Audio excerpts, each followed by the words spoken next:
Hey everybody, Josh here. And before we get started, I just want to let you know that support for 8-Bit Suplex is brought to you by Manscaped, who is the best in men's below-the-belt grooming. Manscaped offers precision-engineered tools for your family jewels. They obsess over their technology developments to provide you the best tools for your grooming experience. And now you can use the promo code SUPLEX over on manscaped.com to get yourself free shipping, as well as earning 20% off of your entire purchase.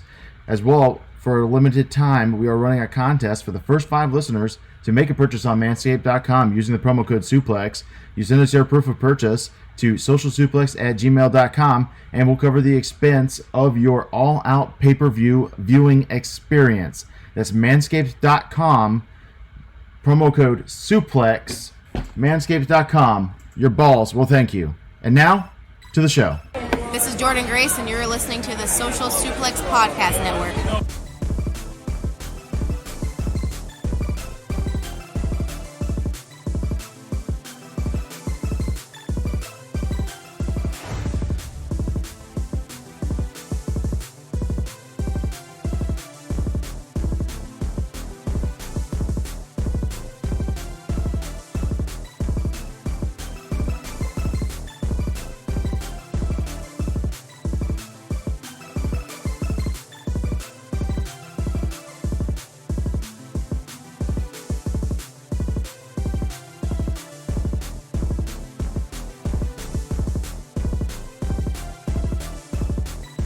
Hey everybody, what's up, and welcome to 8-Bit Suplex, where we talk about Impact Wrestling and video games. I am one half of your host, the player 2, Josh McLaughlin, to the player 1, Sandy Gaviria. Sandy, how are you this week? Ooh, I'm good, Josh. Thank you for making me player 1. That was always such a pet peeve of mine when I was a little kid. I was like, I want to be number 1. One. Yeah, as the little brother, I was used to being Luigi, so I'll happily be the Luigi to your Mario on this podcast, Sandy. Everyone tunes in for you anyways. Yeah. I don't think I'm getting out of bounds by saying that, because I've been told that many, many times. Anywho, before we go any further, we do have to say happy birthday to you, Sandy. Oh, thank you. So listeners, send Sandy a late belated birthday tweet. We are recording this the day after your birthday. What did you get? You get any good presents? Your boyfriend take you to dinner, lunch? I mean, obviously, social distancing and mask rules in effect. Correct. We went kayaking, and unfortunately, my phone took a dip in some salt water, and now it's not functional. And as you know, we came home, my AC was out. It's been a freaking disaster. So to all listeners who expect our show on Fridays, I'm so sorry. This is my fault. Well, you know what we'll do too, Sandy, is we'll also blame AEW for throwing out the Thursday show. I think that kind of pushed everything back, and then All Things Elite recorded late this week because of it. So you know what, we're just joining in the trend, and you know what, sometimes life happens. And I will say this for future reference to our listeners out there: saltwater plus cell phones, no bueno. Does not compute. So moving right along here, we had last week, we had Emergence Night 1, awesome show. We got us real pumped for Emergence Night 2, and Sandy, I don't remember the last time a wrestling show started off with their main championship. I can't think of one.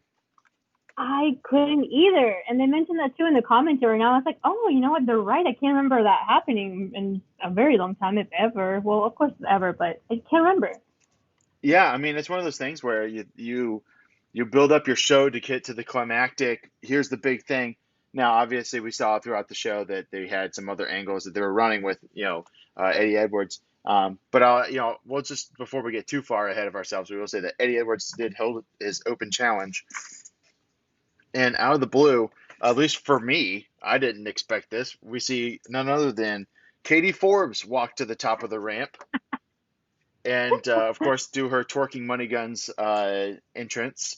I wish she would have for the title. Right. She did not wrestle for the title, but Rob Van Dam did. Now, back to the money guns. If you're going to have someone come to the ramp, and shoot money out of a gun, do you prefer Okada or Katie Forbes? Oh, Katie Forbes nailed it, though. But no, Okada, let's be honest. Come on. That's number 1 entrance in professional wrestling. I'll just say, as a straight man, I can honestly say that Okada's a better looking human being than Katie Forbes is. So I'm just throwing it out there. It is what it is. But anyways, we have Rob Van Dam. we have Rob Van Dam come out, and I was like, if our listeners remember back to episode 1, I was like, we're gonna try and stay positive. We're not gonna talk about Rob Van Dam very much on this podcast. And Sandy, every week he's been on the show, other than episode 1 of our podcast. Here he is in a world title opportunity, and you know what? RVD can still go, can he? Oh my God, yes! I love the way the match started. You know, we have your basic lockup, some awesome chain wrestling. I am a sucker for chain wrestling. I love it. We get into Edwards doing this crazy overhead suplex to RVD. That popped me. I'm like, oh my God, he freaking flew. Good old Katie Forbes twerking on the guardrail. To me, I thought that was, I mean, it fits with what they're doing, their character, their role in the company. You know, he's going through his midlife, living his best life. I was going to say crisis, but no, he is living No, his best life. it certainly is not a crisis, and there was way more high spots in this match than I expected. Uh, Mm. RVD, you mentioning that guardrail, there was a point where Eddie Edwards was kind of straddling the guardrail, and Rob Van Dam from the apron did his spinning drop kick. Well, not drop kick, but it's kind of that downward motion kick, that spinning Like kick. a leg, Yeah, yeah. kind of like the spinning leg drop. Yeah, I don't know why my words escape me, but that's what it was. And down to the floor. I mean, Rob Van Dam's 49 years old, and he moved like someone who was easily 47, 48. So he was. I will say this. It was funny. The match was good. Obviously, Katie Forbes, like you mentioned, has some interference. In addition to twerking, she of course Which did is her, expected. which is expected. I mean, she's there for a reason. She of course did her Mhm. patented hip attack. We'll call it a hip attack loosely, because I don't think very much of her hip gets on the impact, so to All speak. ass, Um, baby. but RVD sets up for the 5-star frog splash at one point, and I wrote in my notes 4-star question mark, because I don't think we can call it a 5-star frog splash anymore. But you know what? Oh, It was a pretty big bump for, like I said, a 49-year-old dude to do.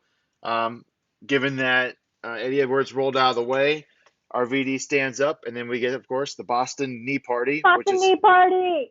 this podcast's favorite special move, at least from a naming Yeah. perspective. And like I said, I actually really enjoyed the match. It was a lot better than I thought we were going to get out of RVD, and it was pretty funny. One of the group chats that I'm a part of, someone asked the question, of the original like mainstay ECW guys, who puts on the best matches still. And they talked about your Rob Van Dam or Tommy Dreamer, who, as you know, sent me a private message on Twitter once. And of course, I was thinking, man, I think Tommy Dreamer is probably, because he doesn't really book himself into the type of match where he has to do all these spots. It's Tommy Dreamer. He's wearing his T-shirt. He's got his kendo stick, and then you can just smack him around a little bit, for 6 minutes, and then he hobbles on back to the back. But RVD, I think I have to change my answer to RVD right now after watching this match. He did Rolling Thunder. He did, the frog splash, the spinning drop kick. The I mean, freaking the split like moonsault thing that will split never up. not Yes, impress me. yeah, the split leg moonsault in the corner. I don't know.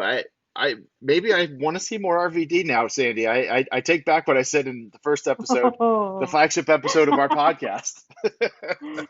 dang! I did not see that one coming, Josh. Listen, Dave Meltzer's not giving this match a 5 stars. He probably won't even watch it, but I will say I really enjoyed it for what it was It was doing. great, for sure. It was an I open enjoyed match. it too. Yeah, go ahead. Oh, sorry. Hey, I was actually expecting Sammy Callahan to get involved. What do you think? I was, and they actually, of course, they explain that a little bit later as to why he didn't come out. We get a nice vignette from Sammy Callahan later in the show, but we do get a run in after the match by the Maniac, Eric Young. Uh, He's a yeah. yeah. Oh, sorry. Great. Now that's going to be stuck in my head for the rest of the night, which is good Sorry. because I was listening to the Guile theme song earlier, and of course, fans of Street Fighter 2 will know Guile's theme song goes with everything and will be stuck in your head forever. Um, but Eric Young run in, and it sets up what I thought was they were going to do this really long form storytelling and just build up this match between the two of them to get us to Bound for Glory in October. And no, we're getting that match next week. Eddie Edwards, Eric Young. And you know, I I don't see Eric Young getting it next week. I feel like it's too soon from Eddie Edwards winning it at Slammiversary. But if the idea is to set up Eric Young as this power heel, it might make sense to switch it over to him and then build up for I don't know, maybe a Rich Swann redemption story at Bound for Glory. I don't know. I'm just spitballing here. But what do you think, Sandy? What do you think looking ahead to next week? It's going to be a beat down. It's going to be brutal. But who do you think's coming out on top next week? I honestly have no idea. I'm kind of expecting it to go into some kind of DQ situation where, they have to prolong it and do the big blow off at Bound for Glory. Later on, I'm sure we'll touch up on the video packages with EY and the Bound for Glory on October 24th promo. He looks great in there. He looks mean. He looks like he's out for vengeance. And yeah, I really think something funky is going to happen next week, which is great for the storyline. Let's prolong this. Let's do long-term storylines. That's really the best thing that we can do.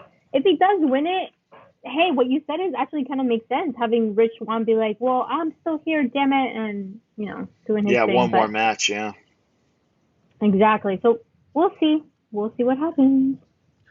Yeah, we will, and like I said, it could just turn into both guys just fight to the back. They both get counted out, and then we'll just have to do it again. And you know what? That wouldn't surprise me. And we'll go ahead and touch on those Eric Young kind of advertisements, commercials for Bound for Glory, because that's the only Bound for Glory advertisement I think that we see. And we saw the same one twice, and it was the same Eric Young one twice.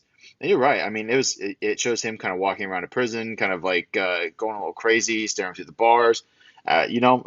They're doing wonders with Eric Young, and I've already forgotten the guy that was in WWE. They've done a fantastic job. Josh, no, I'm gonna have to disagree. I'll never forget Sanity. I love them so much. That EY to me will live in my heart forever. Okay, well, you know what I mean. When I'm watching the show, I'm not thinking, okay, where's Killian Dane, right? I mean. Yeah, I feel you. That's out of there. He stands alone as a monster heel, despite not being a monster size, right? I mean, so I think they're doing a great job. But switching gears immediately here to our favorite segment, Wrestle House, and Taya comes up with a pretty interesting group activity this week, doesn't she? She wants to get her drink on at a toga party. Yes. For some reason. I've never been to a toga party, Sandy. How about you? I actually have. Oh no! I took a cruise around the Greek islands for my high school graduation, and it was just a bunch of young kids in this cruise, and we're like yoga party, and we just wrapped sheets around us drunkenly in this giant cruise ship, and it was fun. I don't remember it, but I'm sure it was fun. That's you probably had too much ouzo. Too much what? Ouzo. Oh yeah, the freaking Greek drink. I didn't even have it when I was there. Man, I took Greece all wrong. Yeah, I will tell you this much. Ouzo, if you're a fan of black licorice, it is a clear liquor that looks it looks like vodka, but it tastes nothing like vodka, and it definitely is it's a sipper. It's not a pound this thing. Although if you're a pro, I'm sure you probably could. But I think we're getting off track here a little bit. And now I just want ouzo. Oh, we have something in Colombia called aguardiente, which in translation is fire water. Ooh, I don't know if you've ever had it, Josh. But yeah, it tastes like licorice. So a lot of people hate it. It's brutal. You're supposed to take it like in shots. I've never had that, and I'm not going to try to say it either because my white man voice will come out strong. But aguardiente. Yeah, that. So moving right along, I thought it was interesting too. We see everyone's in togas, and I like seeing how the different characters did their togas, kind of a little bit different. Of course, Swinger's got the leopard print. Tommy Dreamer, for whatever reason, decided that he was going to cover up the moobs. And his which little Indiana Jones hat. and his Indiana Jones hat that I think he's still wearing that from like episode 3 of season 2 of the Edge and Christian show that totally reeks of awesomeness. That I'm was pretty sure such he a wore that. freaking podcast. It was a good podcast, great TV show on the WWE Network, and I think Tommy Dreamer stole the hat from that. Um, but needless to say, I kind of got some Marilyn Monroe vibes from Tommy. A little bit Hey? covering up the moobs, got the toga going around the back of the neck there. I don't know. I thought he looked great. But I would say my favorite toga was Kylie Ray for still wearing her full T-shirt underneath the toga. I love that. That was the first thing I noticed when she came in the picture. And I'm like, oh, of course she's wearing her T-shirt because she's an angel. I love her. Right. She's like, hey, listen, okay, I'll go to the toga party, but I'm still wearing my T-shirt. Okay, like, I'm staying covered here. This is for the children.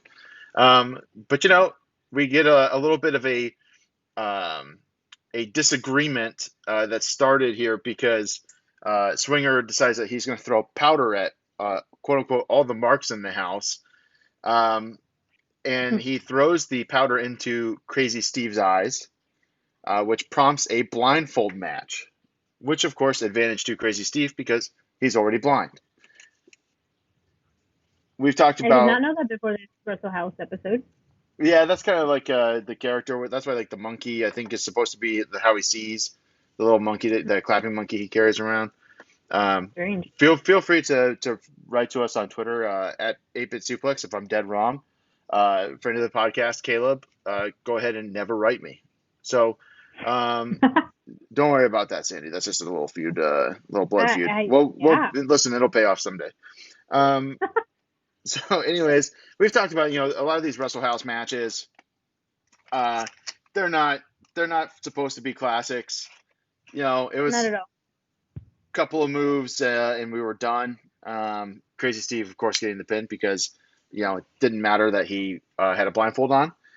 And before we move on, I will say this: there was a couple of like moments of dancing where everyone's getting their drink on with the music, and AC Romero stays the show.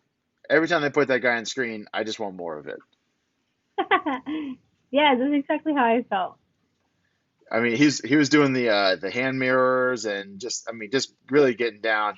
Of course, Taya is very drunk because she's upset that she lost to Kylie Ray, and is puking and kind of vibing all across there. But quick Wrestle House segment, and then we get to see Eddie Edwards backstage trying to chase down EY.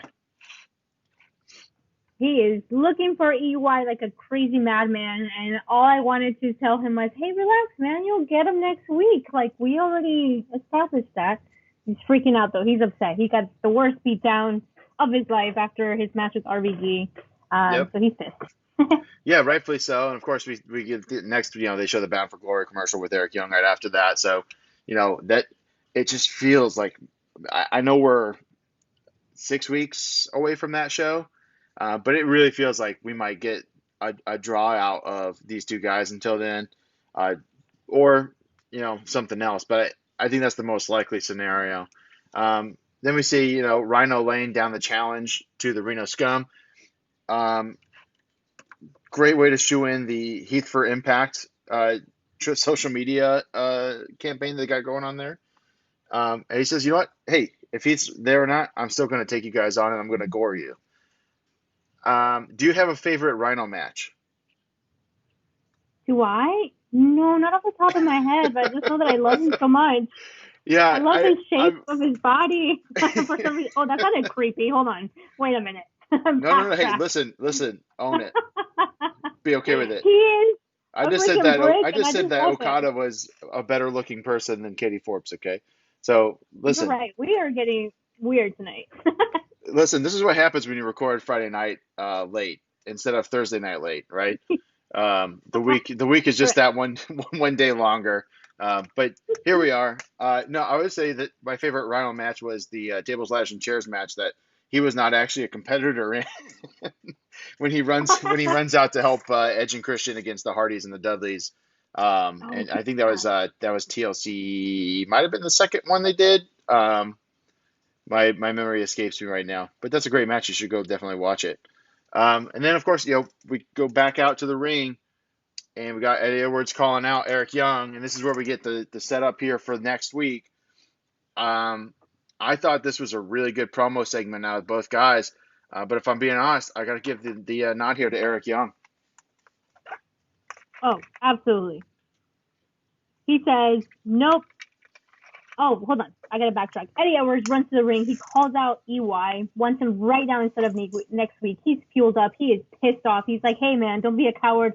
Meet me right now. I'll put my title on the line right now after I just had this match with RVD and after you beat me down. Because that's how confident Edwards is. And I like that. He said, screw it. I'm ready. Let's go. But the whole thing between them is that EY, Eric Young, wants him on his terms, on his time. Mm-hmm. So that's exactly what he comes out to say. He says, nope, it's on his time, and that's fine because he's still going to get the ass whooping. So Eddie Edwards just went out to him and said, you know what, that's okay. And a brawl occurs. It goes down. Mm-hmm. But EY, I don't know if you noticed this, right when they were pulling them apart, he was saying some things like he got him right where he wants him. Yeah. So that could be an indication of, hey, EY is in the head of Eddie Edwards, and maybe we do see that title change next week. Who knows? It's really could go a lot of many different ways. So it'll be exciting to watch how it unfolds next week. Yeah, I thought was great too is that you have Eric Young, who is not the champion, dictating the terms, and it's because he knows how to play Eddie Edwards like a fiddle. I mean, he gets Eddie Edwards out of that ring, get into a brawl. Listen, it's the same thing that we hear when we watch Dynamite, right? You get Jon Moxley outside the ring, now you're in his element, right? I feel the same with Eric Young. And I shudder to think that there might be a pile driver outside the ring or on the apron at some point in this feud. I'll probably lose a couple of years off my life when it happens, but I'll still enjoy it. But they got me hyped for the match. It did its job. If it feels like we're blowing through this show, there was not a lot of action on this show because of the main event. There was not, this show just moves at a really fast clip, a lot of backstage stuff. And we go right into a backstage interview with Sandy, one of your new favorite wrestlers, Rahit Raju. My man, the new X Division champ. Woo! The new X Division champ. And I don't know about you, this was one of the best interview segments I've watched in a few years. This was awesome. Oh. That's big praise over years. I thought it was great. I personally didn't compare it to anything else I've seen. I remember seeing it and I was like, oh, hell yeah, Roshi, tell him exactly how you feel. And yeah, he seemed very comfortable in front of the camera. He seemed comfortable speaking through his character, and he seemed very comfortable as a new X Division champ. I do have one bone to pick though, because I remember he's a heel. He played everyone like a fiddle. He got his way. He did his little manipulating, and that's how he became the champion, which I was totally fine with. And he was saying, hey, you know what? In the locker back before, I wasn't the most popular in the locker room. I didn't play the, hey, like me, or I'll do this for you if you do this for me. That type of politicking to have the opportunities for championship matches. So he said, you know what? I'm going to do to these moving forward. I'm going to do what I wasn't given before. I'm going to be the man of opportunity. That seemed very babyface to me, right? So he's pretty much saying, hey, I'm going to put my title on the line. I'm going to defend it. I'm going to give people opportunities to challenge me because I was never given those. So that to me was like, oh, did you just turn, are you baby now that you're a champion? Yeah, I mean, that's, you can see, right? yeah, that's a good point. And what would be interesting to see is it kind of sounded like he was about to announce an X Division Open Challenge, and to have your two, championships, official championships, of course, because Moose's championship is self-proclaimed. But to have your two official championships on open challenges, I don't think that would work. Obviously, we have Eddie Edwards, his open challenge is already accepted for next week. So if he loses it to Eric Young, obviously that's off the table. The open challenge stops there. Maybe then they switch to an open challenge with the X Division. You can really abuse the open challenge format. And while it's great to see, okay, RVD gets a challenge or Brian Myers got the challenge last week. It you can really burn through your roster and bury your so mid card quickly. so Yeah. quickly. It So was such a big deal when John Cena did it with was it the U.S. yeah, Championship, if I'm not mistaken? the U.S. It was such a Championship. big deal because we hadn't really seen that before, and it got the chance. WWE has the largest freaking roster. They signed everyone at that time, and it was so great to see these matches that we never thought we would see, especially John Cena. The biggest top guy we'd freaking ever seen. It feels like, Yeah, and it was so exciting. So when other companies go ahead and do these open challenges, I feel like they do have to be careful because their rosters aren't as big, their stars aren't as big. right. Somebody can challenge me on that, but I feel like to me that those are facts, and you can run like exactly like you said, you can run through your roster so quickly and kind of expose weak points and expose some of your talent too. So I think you really have to be careful with those open challenges. I don't want Rohit Raju to do that with the X Division championship. If he turns babyface and maybe some other heel kind of goes after his championship, sure, we can do that, but I do not want him to do an open challenge whatsoever. I wish he Yeah, actually would just stay as a heel. I agree. Or maybe he does a fake open challenge where people try to challenge and then he just says, "Nope, not doing it." But yeah, Um, maybe that's the angle. But yeah, and it's like you said, the smaller roster, especially during coronavirus, you can't bring in new people as quickly or as easily. Obviously, there's lots of people that would love to get a TV match here and there. But with AEW doing that kind of with the TNT title, oh, you know, exactly. It's you too know, much. there's too much open challenge stuff going on. Obviously, Cody got that beat down and doesn't have that open challenge going anymore, which was one That of the was best things I've seen in wrestling freaking in a yes. while. But I jumped on my couch. I was like, ah! It was amazing. yeah, and we won't get into it too much because obviously all things elite goes pretty in depth with that kind of thing. Um, but and Check out their show. Check out their show, though. definitely check out their show. Floyd is a huge Cody fan, and he was crying a little bit in our Oh no. group chat. We made sure to make fun of him mercilessly, but no, I'm kidding. We love Floyd, and for Oh. his sake, we hope that Cody is okay, and that this 2 week hiatus is a fake out, and maybe we get Cody coming back to take his TNT title. Um, I don't want any of that to happen, but for Floyd's sake, Nope. I'll say that I want it to happen. Shout out I to, of was gonna course, say I made a face when you were saying that. I was like, what? no, No. no, no. I think you know my feelings about Cody, but you know what? The bond between podcast hosts here on the Social Suplex Podcast Network is greater than my disdain for one Cody Rhodes. Fair enough. So, moving right along, Sandy, we have another backstage segment. Although this one is locker room talk with Madison Rain.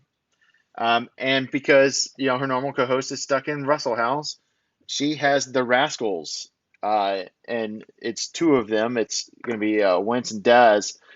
They come and hang out with her to be the co-host for her guests, Ace and Fulton.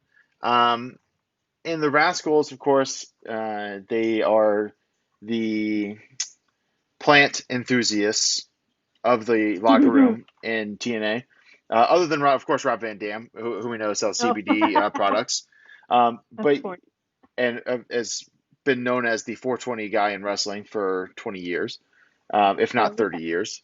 But I thought Madison Rain, she is so comfortable though. She's Sandy's making kind of iffy, kind of so hand motions at me through the camera. Uh, but I think Madison Rain is it. She the stuff she says is always not always funny or not always great. But she says it very well. It's well polished. It doesn't feel like she's nervous or like some of the talent's kind of like stumbling through their lines or oh maybe I'm going to go for this punchline here. Madison just goes right through it. So for better or worse, she gets through what she's supposed to do and say. Um, but I mean, Sandy, you disagree. You don't like Madison Rain hosting locker room talk every week.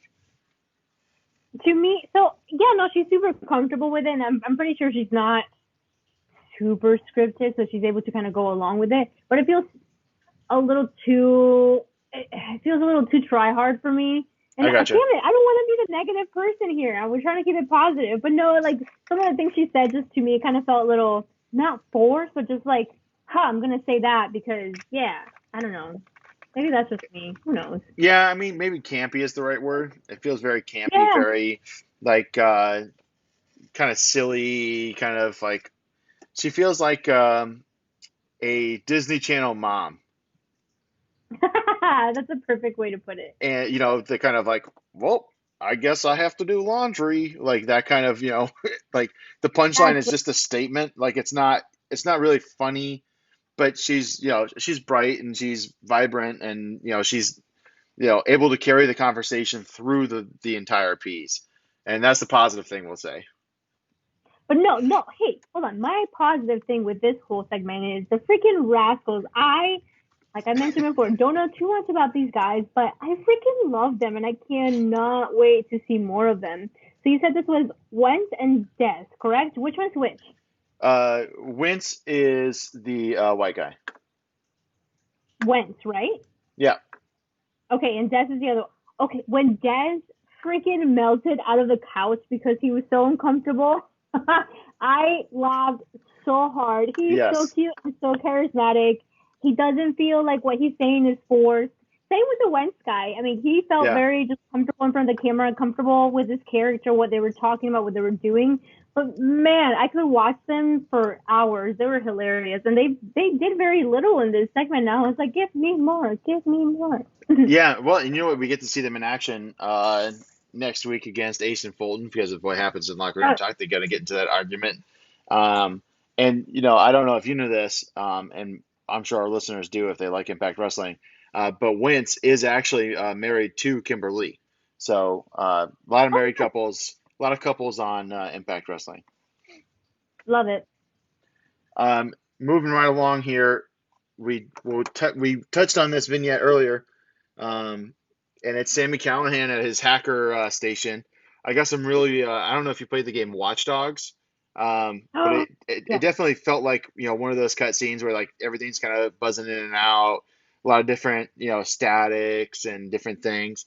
I mean, he cuts a pretty good promo in this video package. It says that RVD lost because he was too focused on Katie Forbes, and also he thought he was going to come out. Which is what we all thought. Which is what we all thought, Sammy, because they've been fighting for weeks now. But you know what? We're going to get that match next week. And you know what? I think Sami can carry RVD to a good match like Eddie did. It'll be interesting to see kind of what they kind of go with. Who I don't know who benefits from going over. I don't know that if they, because if RVD just keeps losing, then obviously wrestling RVD doesn't mean anything. But at the same time, if RVD wins, it doesn't do anything for Sami, and kind of continues his, losing the Impact title to Tessa, and then, that whole thing, and then he loses to Eddie in the Open Challenge. I mean, we'll see kind of what happens with Sami going forward, but I don't know. I'd like to see him pick up the win against RVD, and he can move on to keep on trying to get up to the upper echelon titles again, or he was teaming with Shamrock at Slammiversary, so maybe he'll go back to that kind of half feud frenemy thing. But who knows? I mean, it was a good spot though. I like this vignette. What do you think? Yeah, the vignette was cool. I really think it's funny because I think we mentioned this before in our previous episodes. He hasn't really done this kind of like hacker gimmick since the NXT days, right? Right. So it's very interesting to see him kind of go back to that. And I wonder what kind of inspired him to do that, if it was an inspiration or if it was like the management just being like, hey, we want you to do this gimmick that you did in NXT. Who knows what the case may be? We may never find out. But I think it's really interesting. He's a great promo. He's just very out there, very like that personality of his just really matches whatever kind of gimmick he does that's kind of in the dark type of category. But I do hope he gets the win here next week if they actually do have an official match.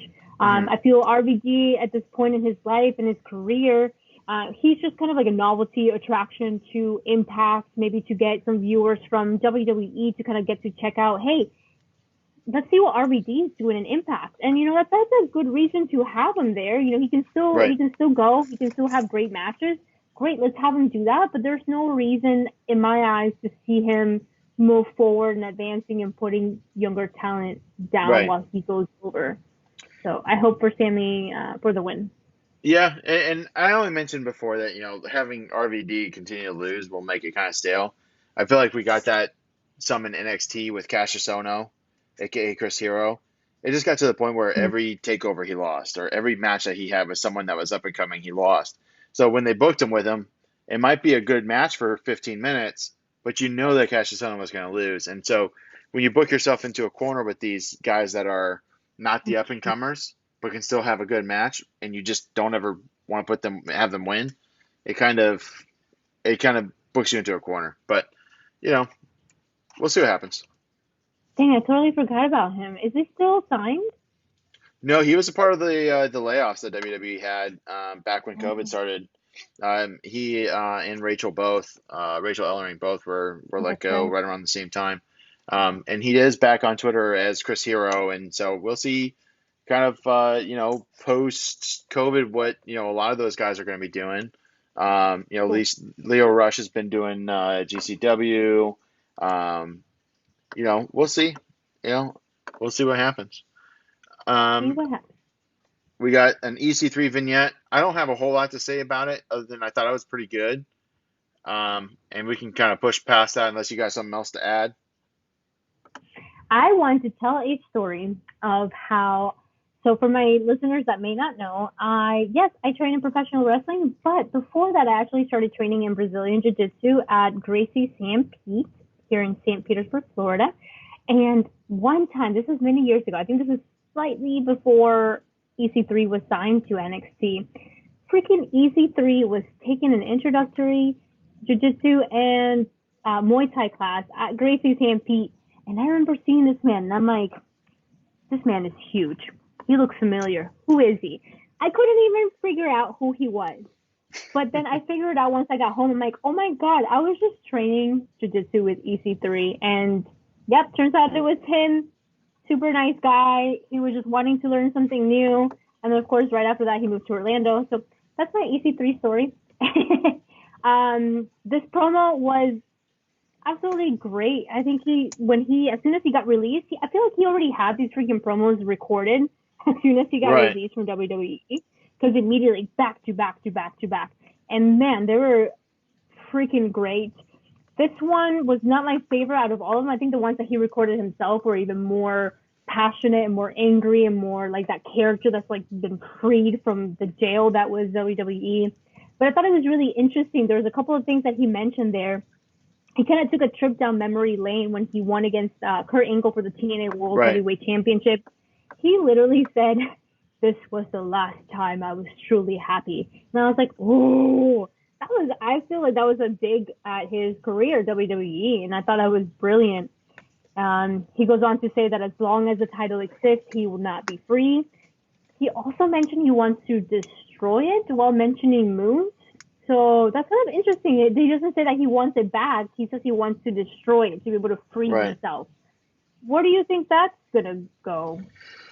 Yeah, man, I don't know. And yeah, I mean, you talk about EC3 after he wins, the TNA stuff and the TNA World Heavyweight Championship. We see him in NXT. He gets to be a part of that 6-man ladder match at TakeOver New Orleans. Dynamite performance. And you're thinking, okay, great. EC3 landed somewhere. He's going to be awesome. And then they did nothing with him. Period. I think he wrestled a few matches on main event, and then they just kind of stuck him in a broom closet, which is insane.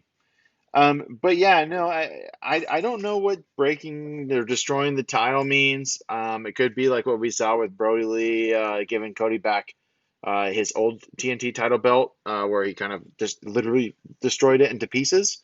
Or it could just be, just destroying Moose and then they just get rid of that title altogether because it's not an officially recognized Impact title. And it could be symbolic of Anthem, the parent company that owns Impact, saying this isn't TNA anymore. This is Impact Wrestling. This is the product going forward. This is how we're going to do it. And we were chatting about this in one of our group chats. Impact is on an upswing right now. TNA was a huge product for a long time. It was pretty popular. It was a solid number 2 behind WWE for a long time here in the States.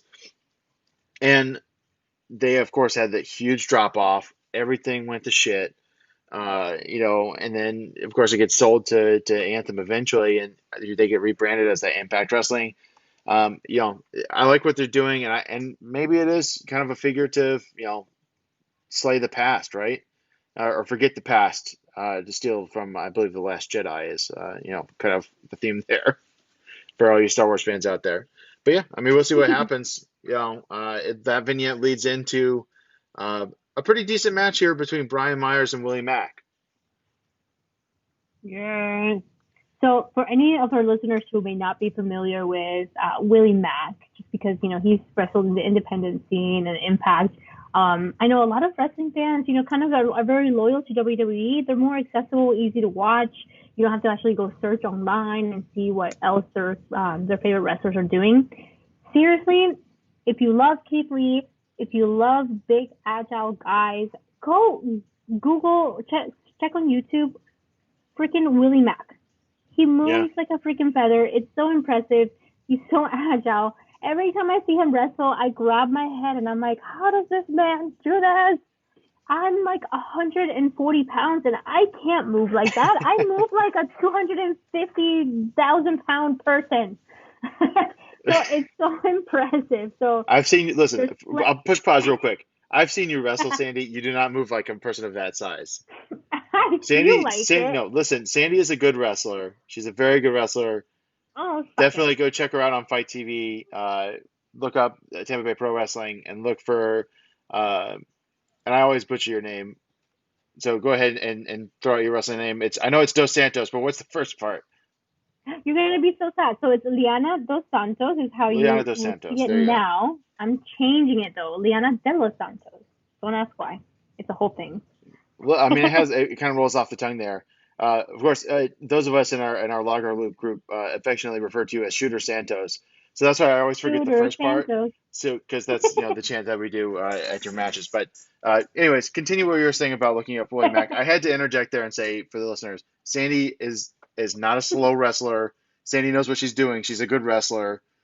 Please continue. Just keep me grounded, damn it. But no, my point is just freaking look up Willie Mack. I am so hyped for him, and I want everyone else to feel as hyped as I feel for him and to get that hype too. So he has some matches in PWG, which are great. You go on YouTube, he has matches with Jeff Cobb, Keith Lee. Man, these guys flying around, these freaking giant heavyweights moving around like feathers in their like cruiserweights. It's just insane to me and just mind-blowing to me. So check them out. Gotta get out of your WWE bubble just in case. And hopefully with our podcast, you guys are able to check out Impact and get into it. That is our hope and that is our goal. Definitely check out Willie Mack. Yeah, absolutely. I'll agree with that. You talk about all the super agile stuff that Willie Mack does. He also destroyed Brian Myers' soul with a pop-up power bomb. That left me going, oh shit. Like I audibly said that as I was watching it, which of course, when my kids are in the room, it's not necessarily great for me to say things like that. I get a talking to. I don't really think I don't think they really listen to me that much. I think they're pretty good at tuning me out when I'm watching wrestling.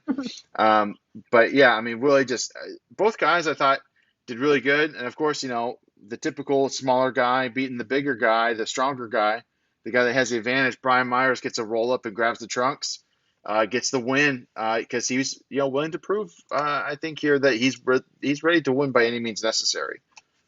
Correct. No more Mr. Nice Guy. No more I'm going to shake everyone's hands. Exactly what they were saying in commentary, which is pretty neat. Madison Rain was like, hey, when you are an up-and-coming wrestler, it's like shake everyone's hands, keep your mouth shut, keep your ears open, just kind of take whatever is thrown at you. And after years and years and years of that maybe being Brian Meyer, what he did coming up in his career, he's tired of it. And as we saw in the promo last week, he said, you know what, Impact Wrestling, do not screw me over because I am here. I'm going to be the most professional wrestler, but I feel like it's almost sarcastic because that he Yeah. was the most professional wrestler before, but now he's saying, "Fuck it, I'm going to do what I need to do to win," Well, and that's yeah, exactly what he did.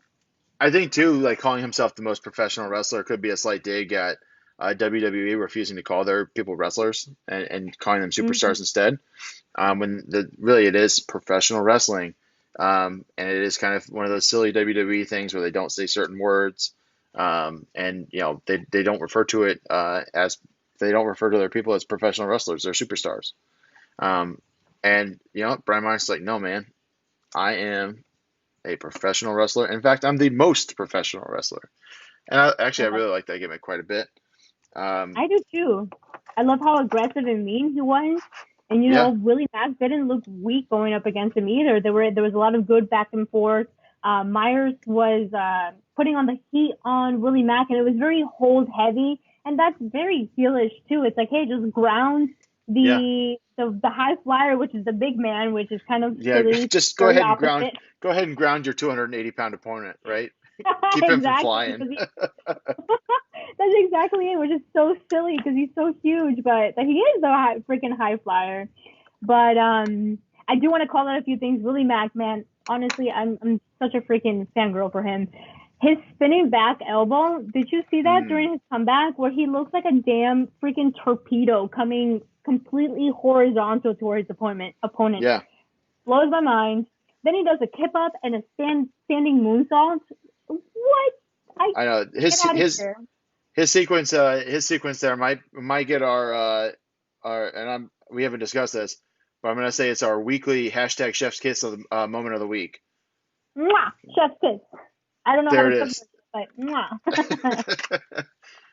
I'm not a great chef either, but as we talked about on episode one, baking happens in my house, not by me, by my wife. But yeah, hashtag Chef's Kiss moment of the week goes to Willie Mack. We can call it Colleen Chef's kiss, even though she's not watching it, but because she's a chef, maybe I don't know. Yeah, and she does listen to the podcast, and she does let me record the podcast. So naming a segment after her probably is a good way to continue the podcast.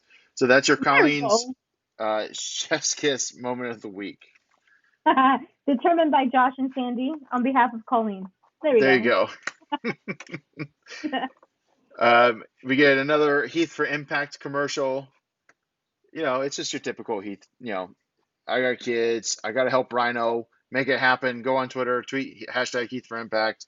I've yet to truthfully tweet hashtag Heath for Impact. It keeps slipping my mind. I'm only on Twitter like 4 or 5 hours a day, Sandy. I don't have time to remember everything. Hi. I'll send you a DM. I'll Okay, remind thanks. you. Yeah, remind me. Um, Moving on, we go back to Wrestle House, and Lawrence D is getting ready to kind of go on his date with Rosemary with this whole life triangle going on, and Alicia Edwards steps up and says, "You know what? Hey, Rosemary, I know what you're doing. You got to stop this. You got to come clean." And so she kind of breaks Lawrence D's heart, and now he's back to Larry D. And because Bravo goes ahead and tells Rosemary that he has feelings for her, now Larry D has beef with Bravo. And so, of course, Tommy Dreamer pops up, proclaims it's match time. And we get, I don't know, 9 seconds, 12 seconds. That It was a was, 2-move fight. yeah, it was Tap, tap. 1, 2, 3. a shoulder tackle and a nice tater to the face. And of course, Bravo loses. AC Romero, of course, served as the ref. I thought it was kind of a funny thing where apparently there's only one ref's shirt in the house, and it does not fit AC Romero. That's why it's on his head. It's kind of more of a do-rag kind of look on him. But I think they gave him a comically small ref's shirt to make it even look funnier. It didn't look like the same ref shirt everyone else was wearing. But I thought it was a pretty good segment. Of course, Bravo comes clean to Taya, which sets up the winner takes all. And I put a question mark because nobody really understands what all is. That was Taya's What does that stipulation. mean? But it basically, I guess winner takes Bravo. I don't know why either woman would want to win that match. But No. No But one in the world. it'll be interesting to see if we get another Wrestle House match that was similar to Taya and Kylie, where they actually kind of had a real match, although brief. Or if it's just kind of a quick, Rosemary's a supernatural thing. I don't know. I'm honestly, now that Lawrence D is not a part of it, I'm not interested in the love triangle story. I thought that was the best part of the angle. And you know what? Hey, you know what? Anytime a big man gets his heart broken, I feel it. This is a solidarity thing. Were you one of those people that freaking popped when Otis finally got Mandy? No, because I don't want to talk about that segment on this show because I'm trying to stay positive. And listen, I love Heavy Machinery as a tag team. We got to see them a lot when they were doing the NXT house show loop. So much. Because I got a picture with them. A little sandy sandwich between them. I'm surprised that you can even see you in that picture. But yeah, no, they're great fun. They were a great gimmick to have on the house show loop. I don't know. I don't know why they did this with Otis. I don't. It was basically just because of stupid Instagram comments that he would talk about his Peach Mandy Rose, and that somehow it bled its way into them thinking it's a great idea to go with. I listen. Oh, I loved it. Do you remember, Sandy? Because I don't think WWE does, and we'll move off of this very quickly. But do you remember that Otis has the Money in the Bank briefcase? I forgot, yeah. Right? So did everyone. The prize was Mandy, damn it. He got the #1 prize. Listen, he should have cashed in on The Fiend Sunday night at SummerSlam, and he did not. You know why? Because Vince McMahon doesn't remember he gave the briefcase to Otis. That's why. They actually freaking forgot, like, oh shit, who has the Money in the Bank thing again? In the meeting, they're like, oh fuck, rewrite everything. Who knows? I mean, Bruce Pritchard's running the show now in there, and I don't want to talk about it. So rough. It is what it is. Okay, Josh, I have to ask you. There was a house show, and I think it was either Largo or St. Pete. Otis literally comes out, and I think he has Mandy with him, but he goes, "We're engaged." Were you there for that? I was not there for that, no. Mm-mm. Okay, so for the longest time, me and my friends actually thought that Otis bagged Mandy in real life and they were actually engaged because whole thing where he comments about Mandy on Instagram, it's been going on for freaking years. And I was like, he has to be kidding, right? Like, I think Mandy's with somebody else, but... She was with Tino Sabatelli for the longest time, I believe. Oh, what? Yeah. I think he was engaged to somebody else. Man, I don't know. I just know that freaking Otis has worked so hard on this. It's been years. And I remember one time he came out and he was like, "We're engaged." And everyone clapped like, "Oh, we're so happy for them." And it wasn't even real. So he tricked everyone there. So I don't know. I was freaking excited when they finally kissed. I love him. Otis is my favorite. I know. I have a listen, too with my friends. He's a funny guy.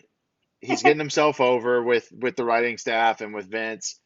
And, we hear it all the time. WWE is an audience of one, right? If you make that guy happy, then you're going to get booked and you're going to get things. But then, of course, it's funny when he takes his shirt off because he's fat, right? That's why he takes his shirt off. So no, I think it was good. Damn it. Hey, listen, as a big man, I can relate. But I'm just saying, why did they put Keith Lee in a shirt this week? Because they always cover up big guy physiques, right? But they let Otis take his shirt off because it's funny because he's so fat, Sandy. Don't you get the joke? He's fat. No, I don't get the joke. I like big men. I love him. Anyways, we're not a negative podcast. We're positivity, and this is perfect because we only got one match left to talk about. It is the main event, and there is nothing, in my opinion, but positive things to say about this match. I'll set the stage here for my whole discussion around here. I do not enjoy Iron Man matches. I think a lot of times they're planned out really poorly. They shoestring a bunch of stuff together, or none of the stuff that would make sense to do in an Iron Man match is ever booked that way. And so, what about Bayley versus Sasha? that's an exception also. I Okay, think we're whew, going to see gosh, a we're theme about to here. fight. No, no, no. Anytime Bailey and Sasha wrestle, I mean, I'll just sit there completely glued to it. Uh, their Okay, Takeover Brooklyn match is one of my five, if not top three favorite matches of all time. dude, I And cried. I get goosebumps. I'm a Same. 30-year-old man watching pretend fighting, and I got goosebumps watching it. Okay, but back to this match here. No goosebump moment for me here. But I thought this match was excellent. I thought both women worked their asses off for really the majority of the 30 minutes. I thought, Jordan Grace did a great job selling how mad she was, how intense she was. I thought Deanna sold her confidence. Like everything Jordan threw at her, it didn't matter. Here I am. I'm the virtuosa. I got an answer for everything you do. And so, uh, you know, I I don't know what did you think kind of how this thing started off? It started off kind of, a little bit of wrist control action, a little bit of, looked like Jordan Grace kind of set the stage before Deanna kind of turned it around here. Correct. And you know what? For any of our listeners who may not be, maybe they're just hearing our show and catching up on Impact and actually watching it, go out of your way to watch this match. This is history Yes. in the making. This is Impact's first ever women's 30-minute Iron Man match. This is huge. Remember when, Give Them a Chance and the Evolution was going on? This is a part of that history years later, but in Impact, and it's huge. Not only that, but these girls, like you mentioned, Josh, they absolutely delivered. First of all, I want to mention how gorgeous Jordan Grace looks in that fabulous gear. Oh yeah. I wrote She I looks like wrote a here my million comments. bucks. Yes, my comments were hard eyes because I was literally like, "Girl crush, she looks amazing." But the stipulation, of course, 30 minutes. The person with the most falls wins. First time ever in Impact. We start off with a really strong lockup. Like it wasn't just one of those lockups where 2 seconds you move into something else.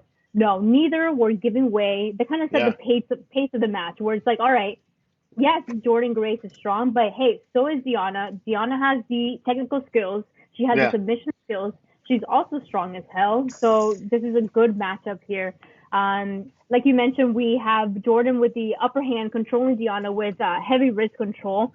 Lots of chain wrestling, chain wrestling heavy for the start, which like I mentioned before, I absolutely love. Chain wrestling is one of those things where you can kind of go with the flow. These aren't things that you have to call ahead of time or during it. You Right. kind of just feel each other out and go through the motions. And no matter what you do with it, it looks great. And as long as the two people doing it know what they're doing, it's gonna feel like a real fight, which I love. Um, Yeah. like I you mean, mentioned, the Jordan first three Grace and a half had minutes was sorry. The first 3.5, 4 minutes was that wrist control, that chain wrestling, that working back and forth, and it was just, yeah I mean, it was great. I didn't mean to cut you off, but you can keep going. taking their time. No, not at all. I love to hear your input too. Definitely just taking it easy, which is the smart thing to do. If you're going to a fight knowing that you have 30 minutes outside of the normal, what do women get nowadays? Like 10 minutes, Yeah, you're tops. Yeah. at tops, right? You're getting triple that. Yeah, you're going to want to pace yourself out, see where kind of things go. So Deanna, right off the bat, she's able to kind of turn the match around, and actually she was the one that started working the arm of Grace, which I thought was interesting Yes. because we see Grace in the beginning kind of working Deanna's arm with the wrist control, but they kind of get into the situation where Deanna kind of takes over, and that's where she starts working. When she's putting the heat, she's working on that arm. One of the things I love the most about Jordan Grace, if you are a listener of ours and you haven't seen what Jordan Grace is capable of, there are so many matches. I can't even think of one at the top of my head because there's so many. Jordan Grace's matches that will show what she's made of. She is not only beautiful, not only is she strong, but she knows how to sell. She knows how to work. She is just top talent, and Impact is very lucky to have her. What I love the most about Jordan is even while she's taking the heat, she this is one of my things. Like if you're taking the heat and you're kind of just sitting there or laying there and taking it without doing anything in your own will to kind of make it stop, they're just kind of sitting there and taking these moves, right?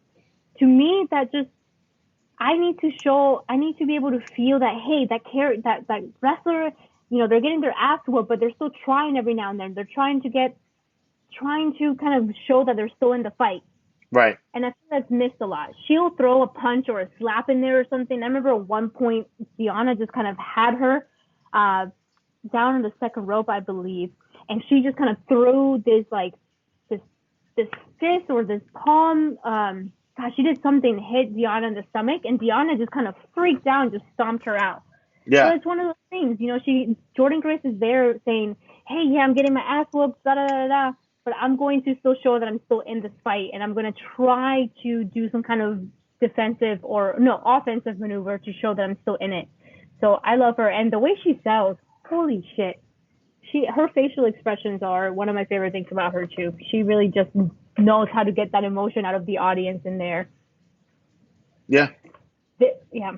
No, yeah, and you can say, I mean, the chain wrestling, the selling, it's the little details that when you're going for 30 minutes, a 30-minute Ironman match is not going to be 30 minutes of high spots. It's just not. Nobody can do that, right? I mean, unless you're, one of those, New Japan guys that's over there, or, like the Bucks might be able to do that. But even then, that's tag team and different things like that, right? Totally different, yeah. Totally different scenario. You can take your bump and, take a breather. There's nothing happening here, right? I mean, these are two women, one-on-one, and they worked an insane match. I mean, we didn't get a fall here until 4.5 minutes or so left in the match, when Jordynne Grace catches Deanna with, Deanna's working that whole confidence angle. She doesn't see it coming. She gets put in that big sleeper hold, the rear naked choke. And then she dropped her arm 3 times, split them up, and now it's 1-0 Jordynne Grace. And then this is, I think, really where the match really turned it on at the end. And obviously, to get where we were going, it had to. But before that, I mean, like I've mentioned before on the podcast, if Jordynne Grace put me in a sleeper hold in a rear naked choke, I'm out. I'm not getting out of that. It's just gonna I mean, she's about a foot shorter than I am, so she would have to really try to get me, into that rear naked choke. But if she got me on it, I'm not getting out of it. Deanna didn't either. Correct. Yeah. Oh my gosh. And she just jumped on Deanna. So all of Jordynne Grace's weight was on Deanna. She had no choice but to fall on her ass and take that. And hell yeah, let's freaking do it. One of Jordynne Grace's selling points is how strong she is, how big she is, but how athletic she is. She's not just I don't want to say this. She's not just a Nia Jax. Ooh. Right. No. Hey, I get it. Yeah. Jordynne Grace is super athletic. She has her size, but man, she is strong. And she jumped up to Deanna and just completely brought her down. And that's how she got the 1 pin. Like you mentioned, Josh, this match picked up immediately after that because we were getting more towards the end of the match. I actually kind of want, I was looking at the time and I'm like, holy shit, okay, we gotta step this up. There's no pinfalls here. Once we actually had the one, I was like, we gotta step this up, right? I wish they would have gotten the whole hour. That would have been, I could only imagine what they would have been able to do. Maybe the next one will be an hour. Maybe, and like you said, coming up after that, there was a lot of good back and forth. We do take a ref bump here. And so Jordynne Grace quote gets unquote bump. Yeah, I know. Ref bumps have gotten worse over the years. They don't sell them so silly. It's really bad. And we haven't really talked about the referees in Impact. And that's because there's nothing to talk about with them. They're just, we talk about a lot of up and comers and guys that job out on the different shows that, the wrestlers, we call them, the creator wrestler types, right? This is they're all creator referee types. I mean, they're just, I'm going to coin that term, but I'm not going to call them a car because that doesn't sound right. But I'll just say it's creator ref. They're not, I mean, this guy, hey, great job taking the bump, I guess. But yeah, we get Jordynne Grace. What's that? He took barely a splash and died. Yeah, right. I mean, because those splashes are the most painful things for refs. God, yeah. So Jordynne Grace gets the Grace driver in here, has Purrazzo pinned for 9, 10, 11 seconds, but of course, our referee is out of commission here, and Purrazzo goes to try and check on him, try to rush on him, and the commentary is going, "Why does she care? She's up 1-0. Let the ref be out. If you get the ref back into this, you get him woken up, then something can happen to you." But it's Jordan Grace. She's distracted. She's trying to help the ref. Here comes Deonna Purrazzo. She's got the Knockouts Championship belt in hand, and she does a weird kind of no look over the head, smacked over the ropes. I didn't think it was the best belt shot that I've ever seen, but she somehow, with Deonna, of course, with her super heel powers, gets the referee back into the match. Gets the tap, gets the 1, 2, 3, and we're at 1-1 with 60 seconds left. And this is where it starts getting stressful for me, because now I'm thinking, stressed too. in my head, I'm thinking, okay, is it a legit 60 seconds or is it a kayfabe 60 seconds? That was my first thought. Kayfabe. Because for sure. it felt like another 2.5 minutes. But because they did not have the clock on the whole match. And that's fine. I don't need to see a clock the whole time, right? Especially with the Iron Man match. You tell me it's 30 minutes, I'm not interested in proving you wrong. So, but it was definitely at least 30 minutes.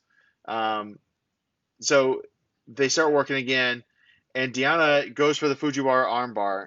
It's not getting Jordan to tap. Time's running out. And then she goes and she alters it into kind of a almost a Rings of Saturn-esque type kind of double armbar move, which she has now coined as the Venus de Milo. I'm glad I wrote that down because they mentioned it a few times, and I was like, what?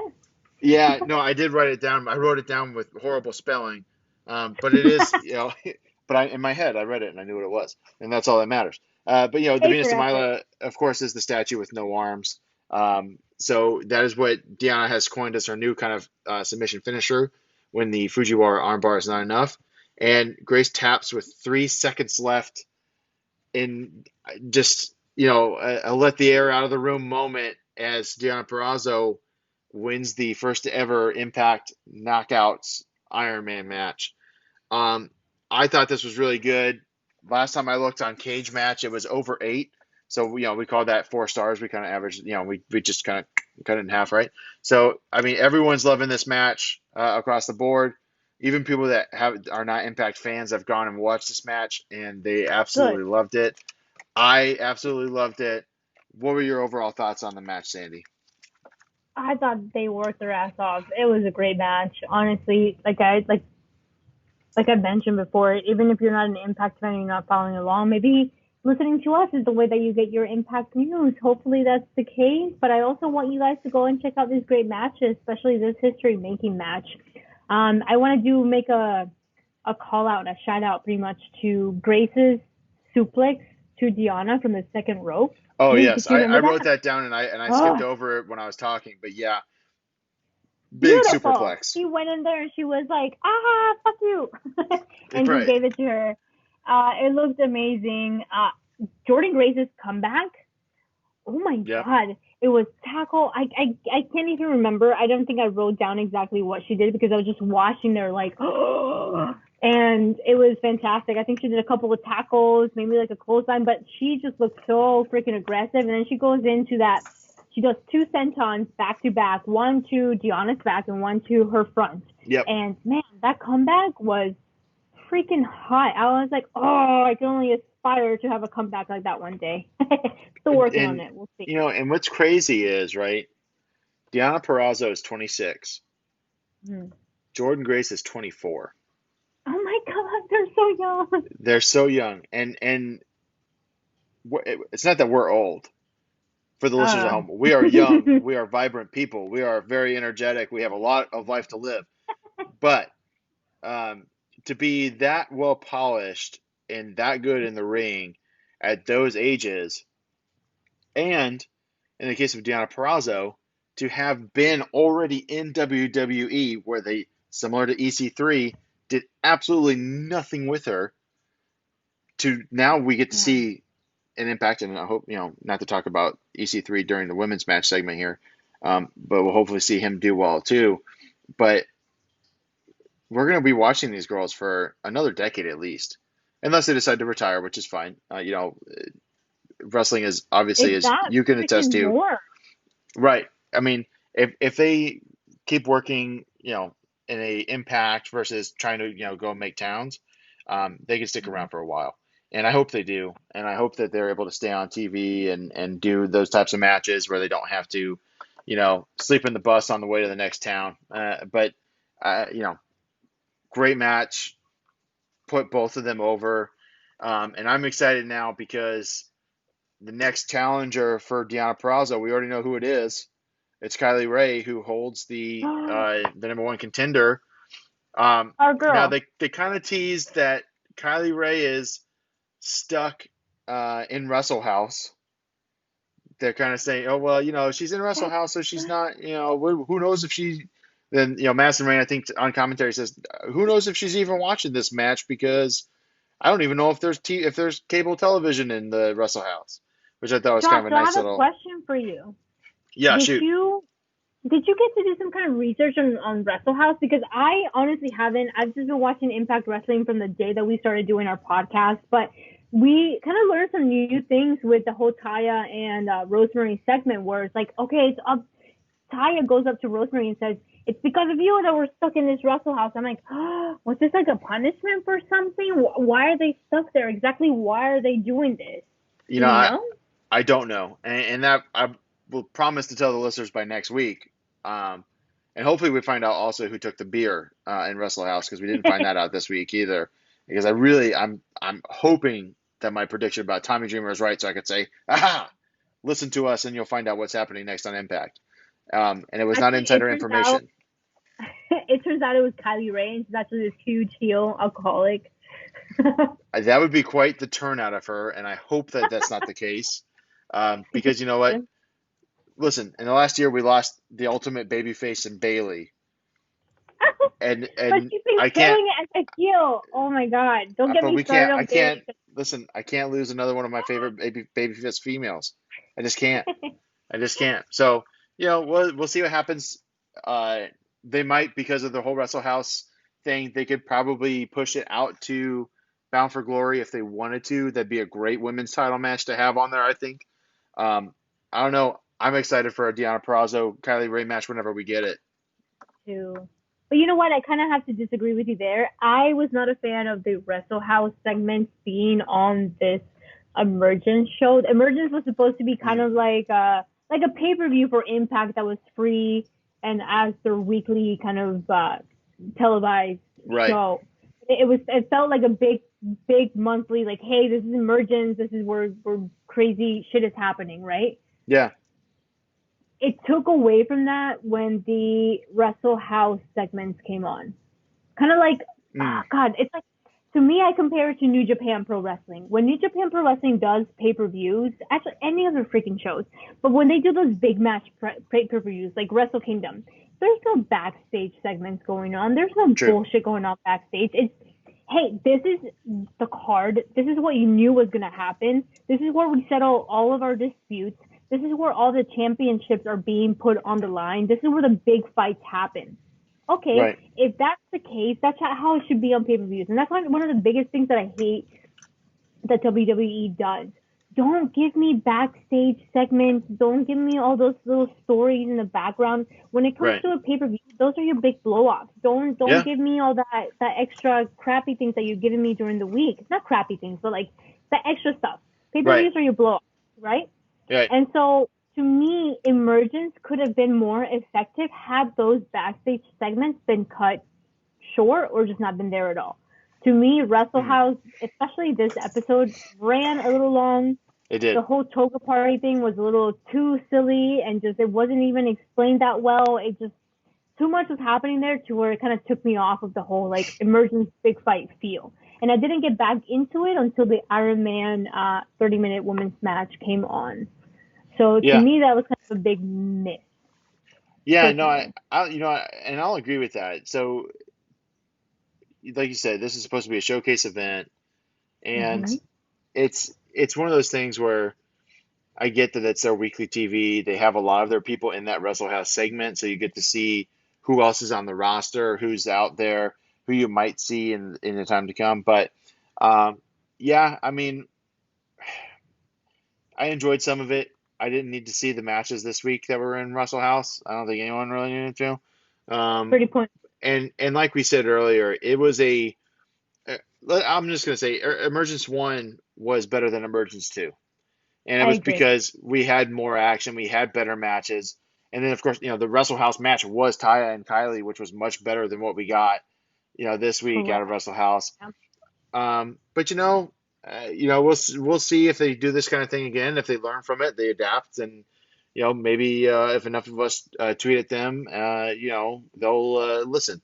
Maybe not. I don't think Don Callis cares what we have to say about anything. But we'll see what I love happens. Don Callis. Yeah, I know. He's. What does he do in Impact right now? I think he's doing some of the booking and some of the stuff like that. Feel free to tweet us at Apex Suplex, everyone except for Caleb. And then I gotta know what's let us happening. know. Who is Caleb? We'll talk about it later. Okay. It's not an on the air conversation. But you know what? That wraps it up for our Impact review. Let us know what you thought about it at 8-Bit Suplex on Twitter. And then also you can email us 8bitsuplex@gmail.com. We are going to be in the future running giveaways and different things like that through that email address. So, definitely make sure you write it down. Make sure you follow us on Twitter. Make sure you follow Social Suplex Podcast Network as well. And we'll get into more of the other shows and things before we sign off later on. But now, Sandy, I've drinking a liter of seltzer, and that's not an exaggeration. So I'm going to take a bathroom break. We're going to hear from our sponsor, and we'll be right back.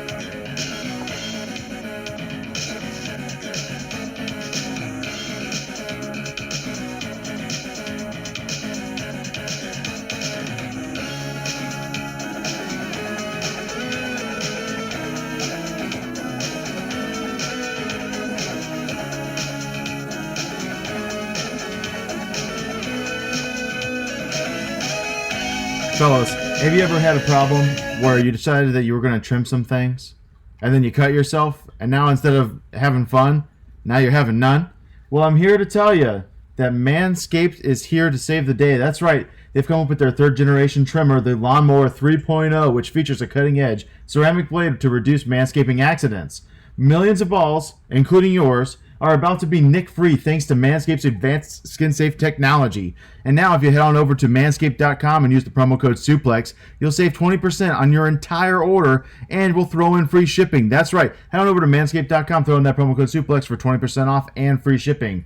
And on top of that, we're not done. If you're one of the first 5 listeners of the Social Suplex Podcast Network to use the promo code SUPLEX and send in your proof of purchase to socialsuplex@gmail.com, we'll also throw in the AEW All Out pay-per-view on September 5th. That's right. Free shipping, 20% off, and the All Out pay-per-view. What are you waiting for? Get on over to manscaped.com, throw in the promo code SUPLEX, and trim that junk of yours. Now back to the show.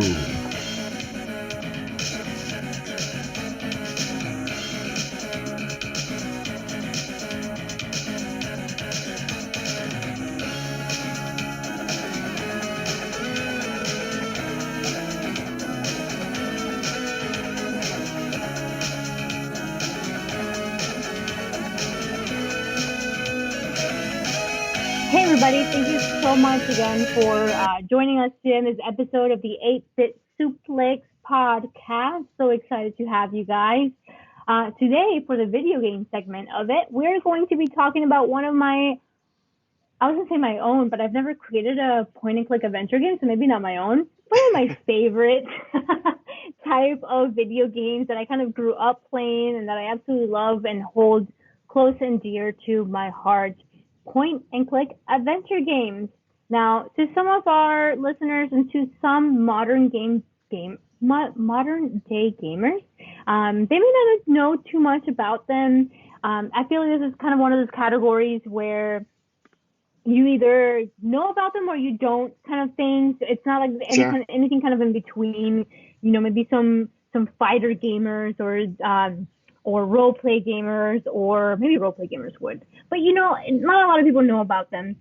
I grew up playing Maniac Mansion, which was a game that released on the Nintendo Entertainment System back in the freaking 80s. I played it, of course, a few years later because I am not that old, damn it. I was born in 89. Right. You just had your Maniac, birthday, but it was not a birthday that would make you old enough to have played Maniac Mansion at release. exactly. So I played it a few years later. Now this game, so whenever somebody asks me, hey Sandy, you're a gamer, what's your favorite game? I'm going to go towards Zelda just because, hey, there's so many games in the Zelda timeline that I absolutely love and play and have cried to be completely honest. We talked about this last episode where I will Google YouTube videos about theories, about timelines, about what's coming up, and I will literally just watch all day and just hold the pillow close to my freaking face and just say, oh my God. And the music just absolutely kills me. But before I get into another Zelda tangent there, Easy to do. Easy to do. So easy to do. Maniac Mansion is actually one of my first video game loves, and it is one that I play every few months just to kind of keep me grounded and kind of keep me into this place where, okay, like, where do you come from almost? It's Maniac Mansion. One day I hope to get a tattoo of the cover, which is one of the 5 characters that goes in to save Sandy, which is the female person in distress in this giant mansion that's taken over by alien goo. Oh no, Well, her name is Sandy. That's a connection. Now we know why you love this game, because there's a character named Sandy in it. All right. No, I promise that's not the reason why. It just so happens to work out that way. Sure. But one day, honestly, I gotta show you a picture once I get this done, because this is freaking happening. I'm gonna get a tattoo of that freaking cover on my thigh. Can't wait for you guys to see it. I'll post a picture on Twitter. But this game, man, classic point-and-click adventure game. So what is a point-and-click adventure game? Exactly what it sounds like. You have a plot, you have a setting, you have your characters, you have your kind of story, but the story plays out differently than what you know about current video games. So current video games, they kind of, you have a character and they tell you the story. They tell you what's going on. They tell you what your mission is. They tell you where you need to go, what you need to do to kind of advance and progress in the story. Right. Old school point and click adventure games like Maniac Mansion, nope, they play the music. Oh,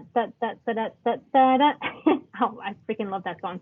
But they just kind of start you out. You pick your characters. They tell you a brief kind of bio on your characters that you have available to choose. You pick 3, if I'm not mistaken.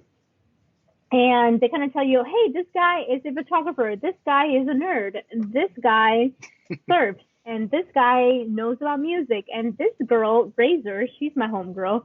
She's just a badass who plays rock and roll and has this freaking big fro and leather freaking dress. Yeah, she's got the spike collar on. Love her. She was my favorite. I was like, I want to grow up to be just like her. But you pick your characters. You have no idea what you're getting into. So you pick them and then you're dropped into the setting. Like, all right, the hell do you do? Right? There's no explanation. Just like, they just tell you, hey, Sandy's been abducted. We got to go save her. All right, let's go. Freaking what? Right. So all you see on your TV screen, I remember this vividly when I was little. It was just in English and it said pick up or open or close or do like simple commands that you do on day to day as a human, Sure. What we do day to day. And it tells you, and okay, you pretty much have to go on your controller, or I play it now on my computer and it's my little mouse thing. And I have to point at what the action I want my character to do and it'll do it. Point and click adventure game. Sure. That's where that comes from. To me, I have to go back and talk about my great aunt that passed away. She freaking solved this game. And I want all of you guys to, and my listeners, if you have time, if you have space on your computer, Josh, if you've never played Maniac Mansion, I dare you to download this and play it yourself and try to figure it out without any help from the internet. It is tough, dude. I might be sending you some text messages, but, Sandy, help me out here. What do I do here? I know I haven't not played this game. And we'll get into this a little bit later. I'm not as well versed in the point and click stuff as you are, but I've not played this one, and I definitely hearing you talk about it, and you've referenced it a couple times, I think, on this podcast. Maniac Mansion is definitely on my to-do list. Absolutely, dude. And there's kind of some what was I gonna say? Kind of like some issues with that title. So they were officially released by LucasArts Film back in the 80s, if I'm not mistaken. Mm-hmm. I do want to tell our listeners that we are not a reporter type of podcast. We are not a fact-based type of podcast. We're not going to sit here and just tell you facts, because that's not what we are. We're not reporters. We're kind of, from your point of view, from your eyes, kind of like a consumer. We want to tell you how we feel when we play these games, how we feel when we watch these wrestling matches. And we want you to check it out because if we love it, and we want you to love it too. Right, so that's exactly. That's exactly where we kind of stand. So if we say something that may not be 100% true or accurate, please let us know. Or hey, just kind of maybe not skip over it, but just kind of keep it in the back of your mind. Right. And everyone, please feel free to say like, hey, you guys messed this up, or hey, it was 1988, not 1987, whatever the case may be. I don't think that's what it is with this. But yeah, feel free to tweet us at Apex Suplex and let us know, or shoot us a DM on there. Everyone but Caleb, of course. I gotta find out. But anyways, the Maniac Mansion was published by Lucasfilm Games. So he became my favorite game developer because of Maniac Mansion. His name is Ron Gilbert and Gary Winnick. I'm more familiar with Ron Gilbert's stuff. So exactly what I was telling you, they kind of go and say, hey, okay, you have these three characters. You go into this crazy mansion that's been taken over by an alien, and you have to save your friend because her brains are about to be sucked up by this freaking alien who's possessed this house and its occupants. Pretty straightforward, I think, as far as the story plot. Sure. But when it comes to the gameplay, oh my god, it's tense. I honestly have this memory of my aunt playing it on the computer in Colombia. We don't know English at all, but she's figured out what every command means. And I remember middle of the day, I'm holding on to this pillow and I'm like, oh my god, I'm scared. Because you just don't know what's going to happen. Spoilers. There is this part in the beginning where once you make it into the mansion and you go into the kitchen, if you walk a little too fast through the game and you make it through this scene where you reach the refrigerator of the kitchen, one of the owners of the house, the wife of the house, Edna, I believe her name is, could be grabbing a snack in the refrigerator. So yeah, that's a spoiler. So sorry. Right, if she's there, she will take your character and send you to a freaking prison that they have in their mansion. And every time that would happen, so my aunt had to play it a few times, but every time that would happen, it scared the freaking bejesus out of me. Because the music comes on, it's like, duh, it's super intense, like, da, da, da, da, da. It's freaking, honestly, I can have nightmares right now just thinking about it. But well, we don't want to have nightmares. But no, definitely not. But and I'll just say this too. I don't think we need to worry about spoiling a 35-year-old game. If you're the type of person that gets mad about 35-year-old spoilers, I mean, I don't know. Find something better to do with your time. Very true, very true. So don't tweet us some mad tweets. You'll know in advance. So just take your time when you're going through the kitchen because Edna might be there.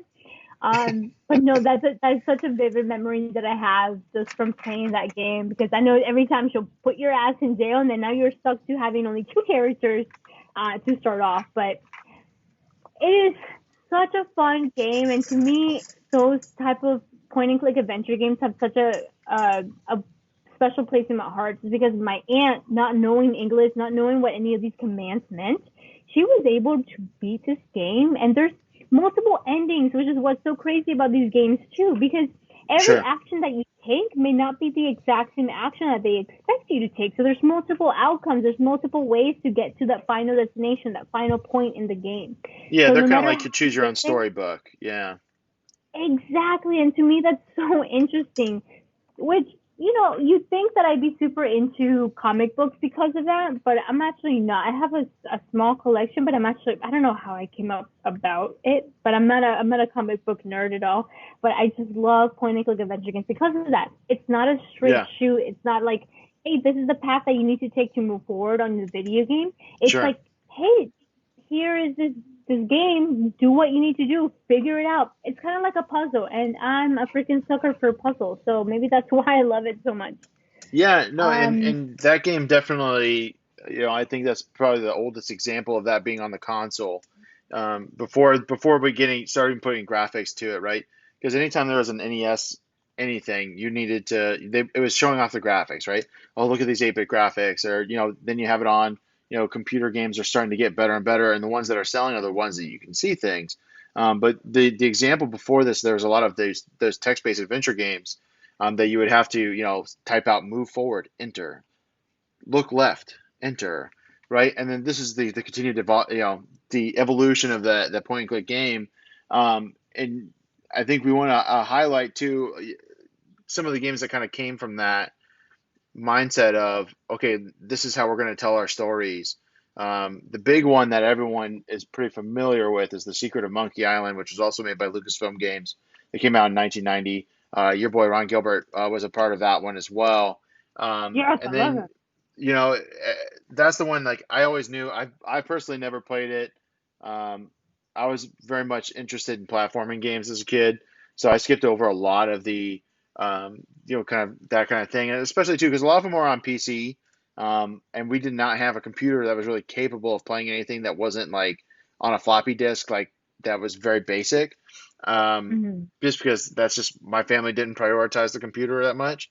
We played a lot of console games, and so apologies to our listeners that are members of the PC master race. I am not, Same. and but I did play at my uncle's house, and we were chatting about this topic before the game, and I was just kind of doing some research on some different games. And there's a series called King's Quest, and I only played one of them, and it wound up being King's Quest 6, which I don't know about you, Sandy. I don't think the sixth of anything is the place to start.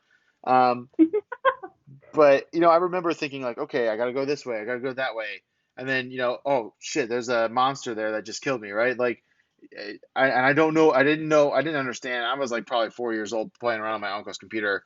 Um, but it was one of those things where, it was open to interpretation what you were doing, and you had to figure it out. And even though 4-year-old Josh got frustrated by that, he still kept trying. Whereas, the other stuff I was playing, like Super Mario Brothers, you move right and you jump, right? You move right and you jump. That's what we saw. That was really, the big sign of the times. The early 90s and in the late 80s were really dominated by those games. But Lucasfilm Games really carved out this niche where we every year they're releasing these games.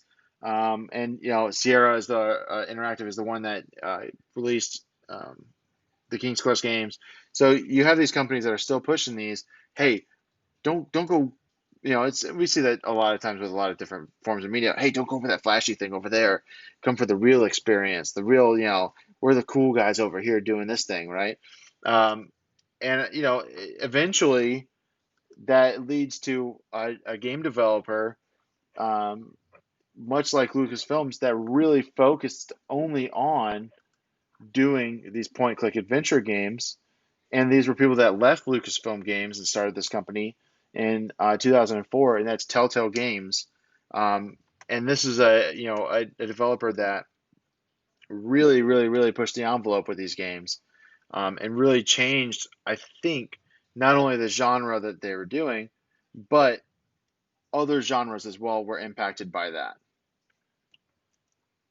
Correct. So that is, thank you so much for that, Josh, because that's a great kind of segment and the kind of like leeway into the game that I've been playing this week, actually. Telltale Games, the Walking Dead series. So if you, as our listener, haven't checked out this game, even if you're not too familiar with a point and click adventure game, definitely check it out. Yeah, If you love The Walking Dead, if you love video games, this is one of those things where, okay, it could be a new experience. You may or may not like it, but I can almost guarantee that you absolutely will like it. TellTale Games, The Walking Dead was such a throwback to me to growing up and playing those point and click adventure games like Yeah. The Day of the Tentacle, like Maniac Mansion, The Secret of Monkey Island. This kind of brought back all of those aspects of that game where you kind of you have to be careful about selecting your choices within the game that can kind of lead you to different pathways within the story.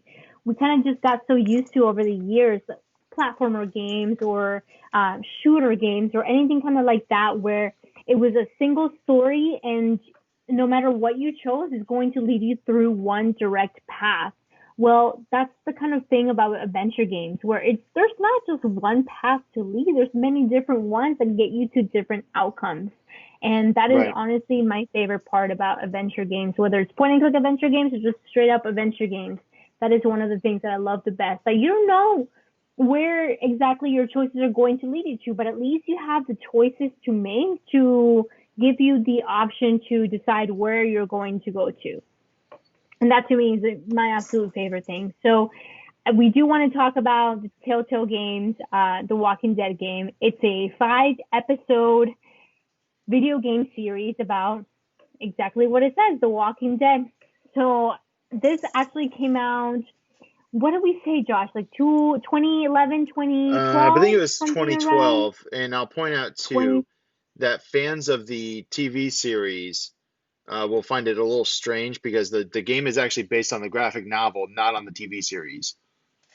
Correct. But even so I was actually one of those fans that kind of followed along with the comic books. One of my favorite comic books that I have is the one where Negan just beats the crap out of freaking Glenn and his eyeball falls out Yeah. of his face. And that is my favorite comic book. I got rid of the other ones, but that is the one that I kept. And I was like, I want this graphic for whatever sick reason that is. Don't judge me, you guys. No, judgment-free zone. Judgment-free zone on the 8-bit suplex. Okay, good. So yeah, no, The Walking Dead to me it was interesting. So yes, I was a fan of the comic, and I was also a huge fan of the TV show. What was special to me is that this kind of brought the two together because okay, when you're reading a comic book, it's not coming to life. You kind of have to use your imagination to bring a lot of that to life.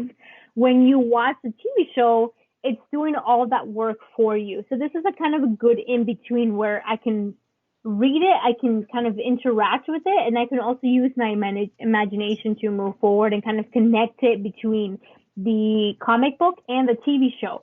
And I feel Sure. like that's where they did a great job about it because they let us know from the very beginning, okay, we're following these specific characters through the same apocalyptic zombie situation that Sure. was going on in Georgia. So it's like, okay, we know the comic books follow these exact characters. We know the TV show follows those same characters, but it's kind of like an alternate universe type of thing where the plot may not go exactly as the comic books did. Mhm. But the TellTale Games of The Walking Dead did something different where they said, hey, it's the same universe, it's the same place, it's the same apocalyptic zombie freaking get down, but it's these different characters. So they're all within the same universe, but we're just following along with some different characters, and we're kind of wanting to see their journey through this apocalyptic zombie event. Sure. Which I thought was freaking fantastic, especially because from the very beginning, we have Glenn in the video game. So it kind of ties them both together. We have Glenn, who we know from the TV show for many, many episodes and many seasons. We see him in the Walking Dead video game. And it's like, oh, this is how I tie the video game and the TV show together. Right. Of course, I think I forget if it's either episode 1 or 2. It's been a while since I've played it. But we get to see him say, hey, I'm going to take off and I'm actually going to venture off and go to Atlanta on my own. And that's, in the TV show, that's when we see Glenn. We see him bunkered up somewhere in Atlanta, Georgia, when he Right. meets Rick and helps him Right, out through Rick a helps troubling him. situation. Yeah, I watched a little bit of the show, Exactly. and I didn't read any of the graphic novel. But I used to travel a lot for work, so I just kind of throw on Netflix and whatever's on there. So I watched The Walking Dead because you only there's only so many shows to watch, but From what it seems like, that is a series, both a comic book and a TV show that would lend itself well to that point and click style where there's enough action to kind of keep the thing going, right? Um, the one Telltale game that I'm most familiar with is the Back to the Future one. And, you know, I love the Back to the Future movies. I love everything about them. Even number three, which is, sometimes people think that it's a bad one. I say there's no bad ones. But that's perhaps a topic for the movie plex suplex podcast that we don't do. Hey. That's I don't know. Maybe we'll put that behind the paywall. There's not a paywall, but if we ever have one, we'll talk about movies. But I mean, Back to the Future. How do you make a Back to the Future video game? You got to add a lot of stuff to it. So I didn't enjoy it as much as maybe I thought I would, just because I was like, oh yeah, Back to the Future game, hell yeah. They add a lot of stuff to, walking around town, to different shops, and oh, you gotta, ride on this truck, and you gotta do this, and I think it kind of some of these licenses, because they started going real license heavy versus some of the original titles, right? Like The Wolf Among Us is a really big title of theirs.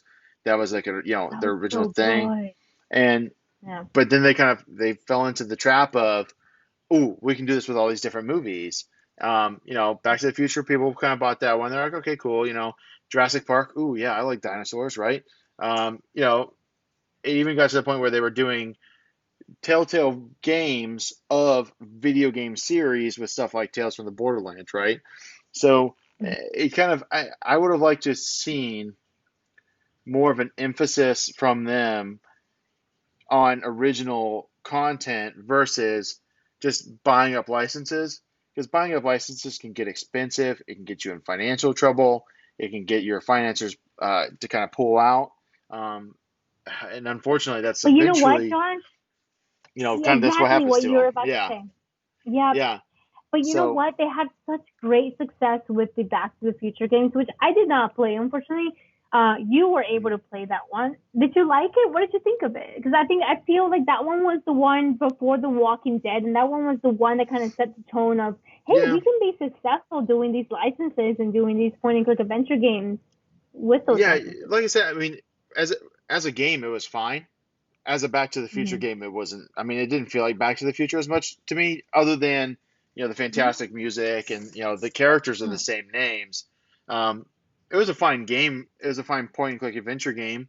But for a Back to the Future licensed product, I didn't think that it hit the way it should have. But like you said, I mean, they got it right with The Walking Dead. They tried to do it with the Game of Thrones series. That was kind of met with some mixed kind of reviews. They And tried I to do some actually different. played that one. Hmm. I played that not Walking Dead, the Game of Thrones one, and Yeah, it was, to me, being able to incorporate a game to a TV show that I absolutely love and watch nonstop was pretty exciting, especially like when you do it right, it works right. so well. And they freaking hit the nail on the head when it came to The Walking Dead, being that, hey, it's the same universe.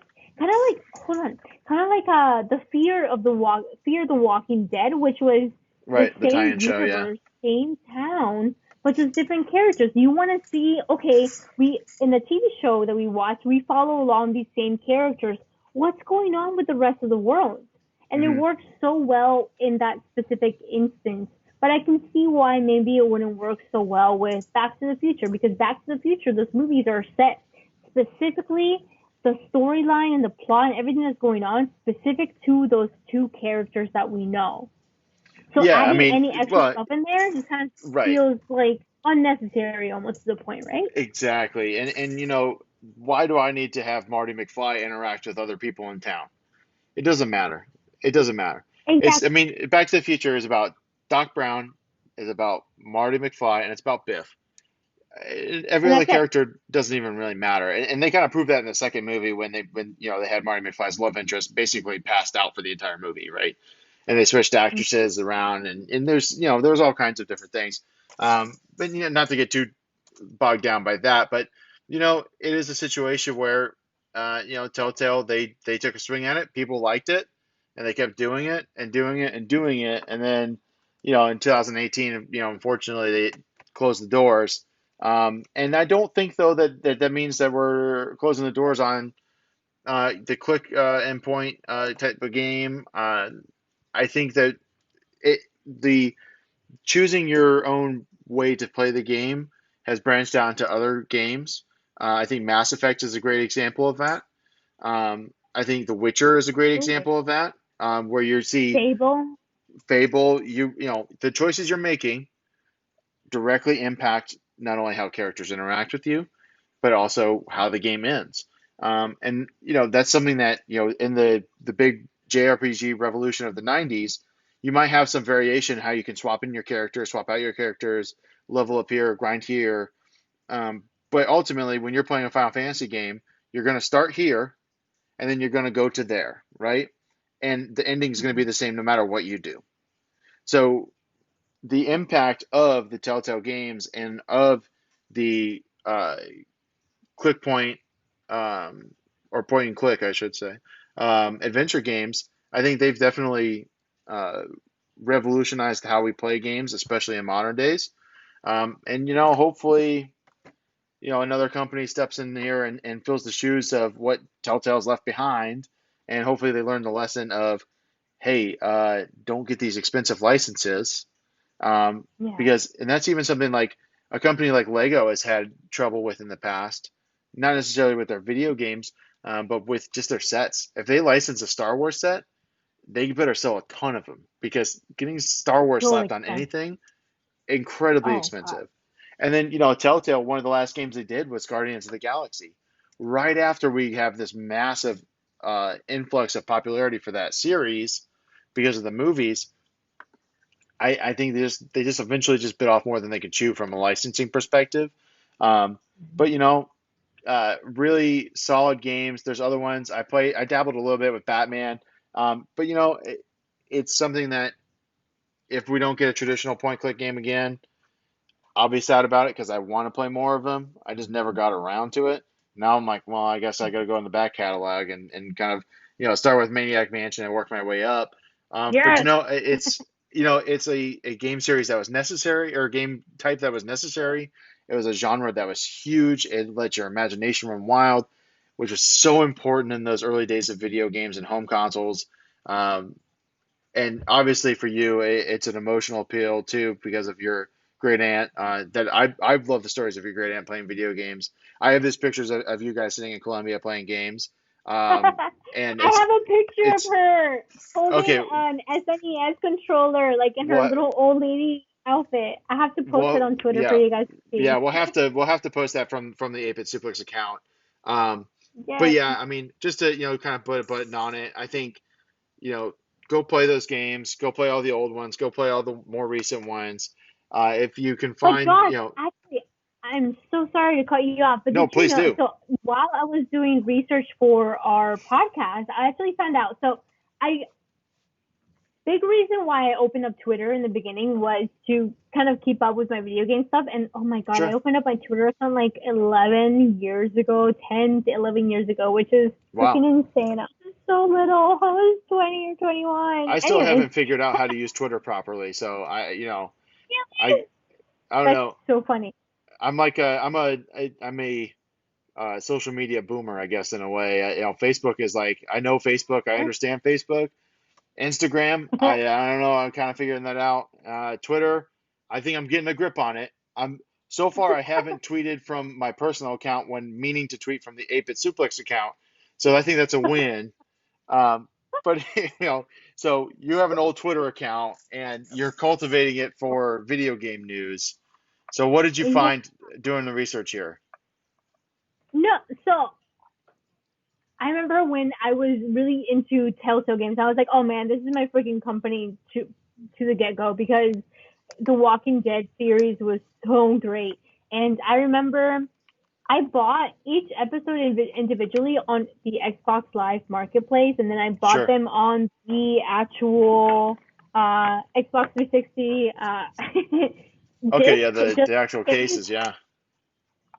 yeah, and then I just remember we were getting close to, they were doing season 2, The first season was freaking amazing. I was like, give me more. And I was so attached to the Clementine character, which is the little girl that you follow along through in the storyline. And so when they announced season 2, I was freaking hyped. But that's when they started having the financial issues where, they started signing all these different licenses for the Game of Thrones, Batman, this and that, They were kind of losing focus on what made them special, which is those stories, those special adventures that they were kind of able to put together with those licenses. They were kind of just like, okay, we have spent all this money on these licenses. Let's go ahead and we need to produce games like this. Right. So they were just putting out games just to push out games, which we've seen before with different companies, kind of like EA Games, EA Sports. Don't get me started in the WWE games. These companies they get into this point where, oh my God, we just need to produce rather than produce quality content. It's like, just produce whatever so we can make our money back. Right. Get it out there, and then if we have to update it, send a patch later, we do it, right? Exactly. So I remember I was on Twitter and I was like waiting for my freaking season 2, and it was like the last couple of episodes, if I'm remembering correctly, where they started losing the people that were making these games. So the very last episode was in jeopardy. So the conclusion of the Walking Dead game for TellTale Games was in jeopardy completely because they were kind of letting go of people. There was such turnaround. The company was struggling. They were on their way out, which, as we know now, is exactly what ended up happening before the game was finished. But there was such backlash from the Walking Dead fan base, and I was one of them. I was like, no, I need my episode 5. You better get your asses back in there and give me my episode. So they actually did that. They got such heavy backlash that they got their main people that kind of, I guess, worked on the episodes prior, and they were like, okay, we're going to give you a resolution to the series, and that's exactly what they did. And they delivered, but shortly after that, of course, they filed for bankruptcy. So many people were let go. But what I actually found out in my research when I was kind of preparing for this podcast to kind of refresh my memory, they were bought out. Right. Yeah, they were. So they were actually, they as soon as they went under, they got acquired. Now before they were going under TellTale Incorporated, doing business as TellTale Games, but they have been since acquired as TellTale Games from 2018 when they went under to the present. I personally haven't seen much of them being like announced, like, hey, we're making a comeback, because their previous website is still up with the old news from their old series, their old company. So maybe they just bought the rights to the games that they have previously released. Who really knows? I really hope that they're able to kind of get a team in there and say, hey, let's just pick up back to where we started, back to where we made magic happen with the Walking Dead TellTale Games series. Because I'm telling you, if you haven't played that game before, you absolutely need to. You're playing a video game, yes, and that aspect is amazing, but you're also following along the storyline that feels like this epic movie that you're just being a part of and you're making these decisions of. And I cried, I gasped, I laughed, every single emotion that you can think of in the human body, I experienced while playing the Walking Dead game by TellTale Games. And they will go down in history, in infamy, whatever you want to call it. They will go down as that's one of the greatest games, and they did really great by that. Awesome. Well, I think that kind of, like you said, no crying. Wait 5 minutes because we're at the end of our podcast. We hope you enjoyed the discussion on the point-click point adventure games. I'm gonna just keep on flipping those back and forth. I think it's fun. And in TellTale Games, if you have a suggestion or a topic or a genre or a video game that you want us to talk about, definitely reach out to us on Twitter. Reach out to us to the email address socialsuplex@gmail.com. And we'll talk about what you guys want to hear about because we like talking about what we enjoy and we like enjoying it with you. So with that, Sandy, I know you talked about you've been playing that Walking Dead series this week. Did you play anything else this week? So I didn't play it this week, but this is my honorable mention for video games. It is called Thimbleweed Park. I know that's kind of crazy, especially with my accent. Thimbleweed Park. It is available for download on Steam. Let me see if my Steam pops up. I'm not sure how much it costs. So this game actually is created by Ron Gilbert, which he was actually one of the developers for Maniac Mansion. So over the years, of course, he kind of moved around from Lucasfilm's art. He then teamed up with Tim Schafer on Double Fine Productions, which Tim Schafer was actually one of the producers on Maniac Mansion as well back in the 80s. So once they kind of pulled away from Lucasfilm, they went on and did their own thing.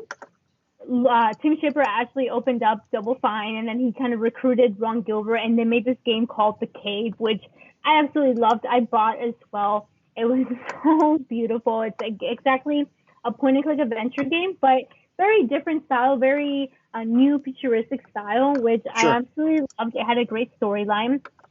But Thimbleweed Park, this is Ron Gilbert. He stepped away from Double Fine and created this game with Gary Winnick, which he created some previous point-and-click adventure games with at LucasArts. So they had been working for many, many decades together, and they created this beautiful masterpiece called Thimbleweed Park, available on Steam for download.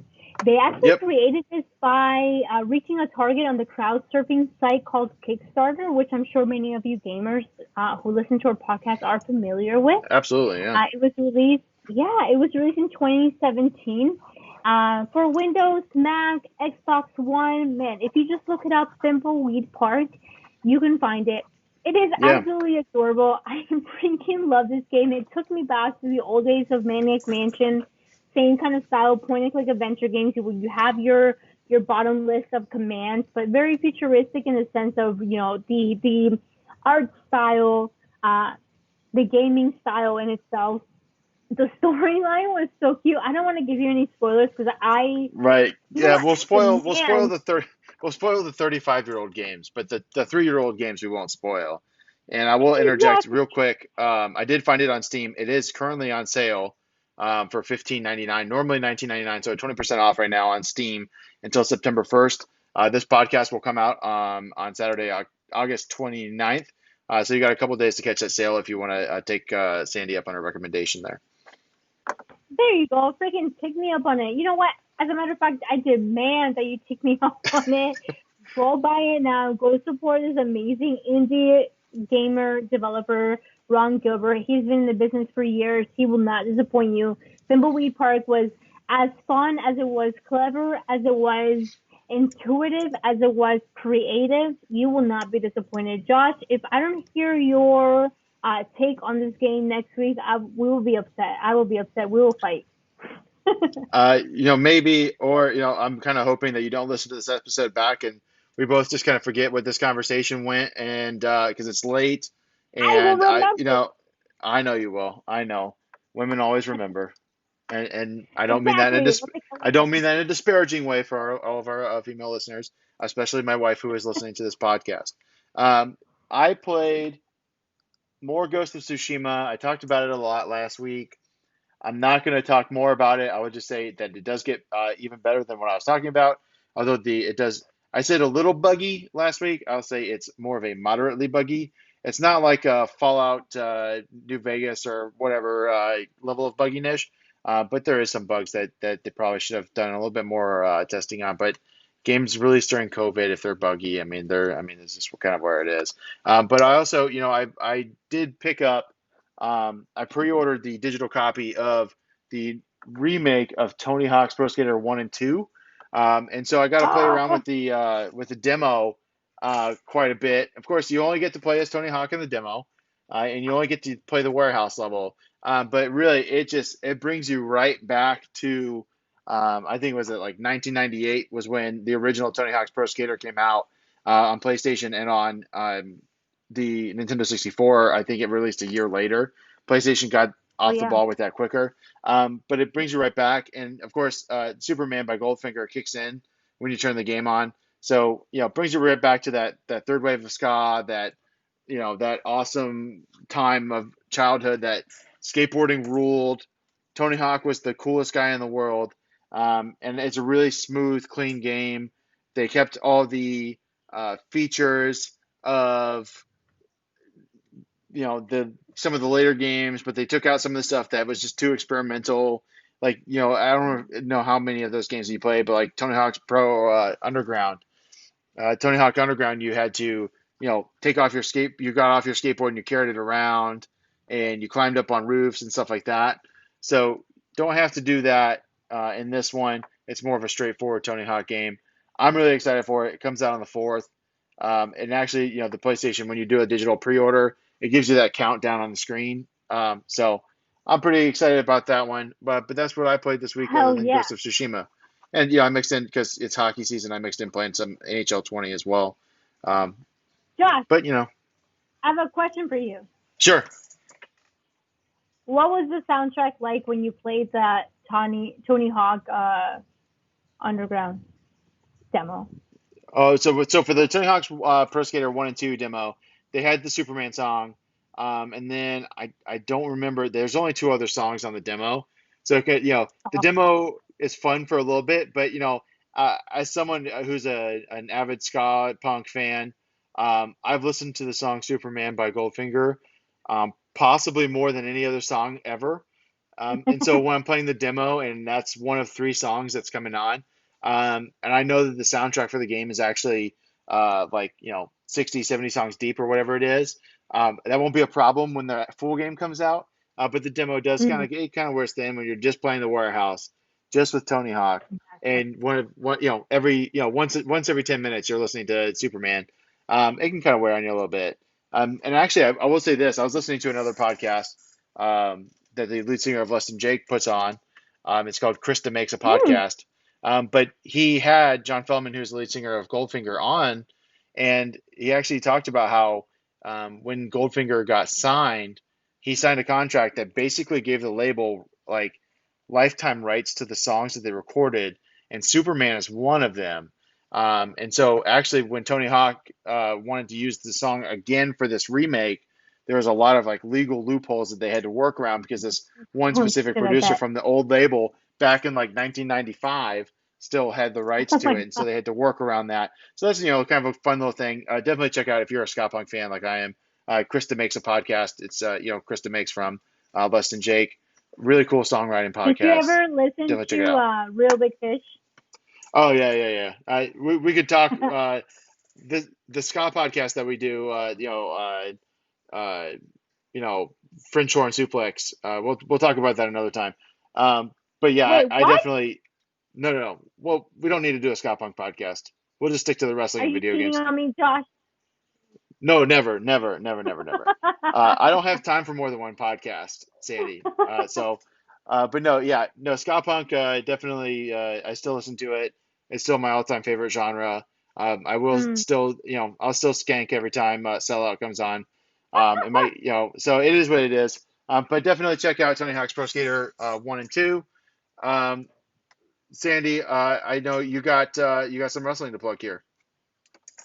I freaking do, you guys. So listen, every time when we close out our 8-Bit Suplex podcast, we want to give you not only a video game that you can check out, like we did with Tumbleweed Park. If you don't download it and play it, I would be very upset, and you don't want to hear me upset, you guys, right?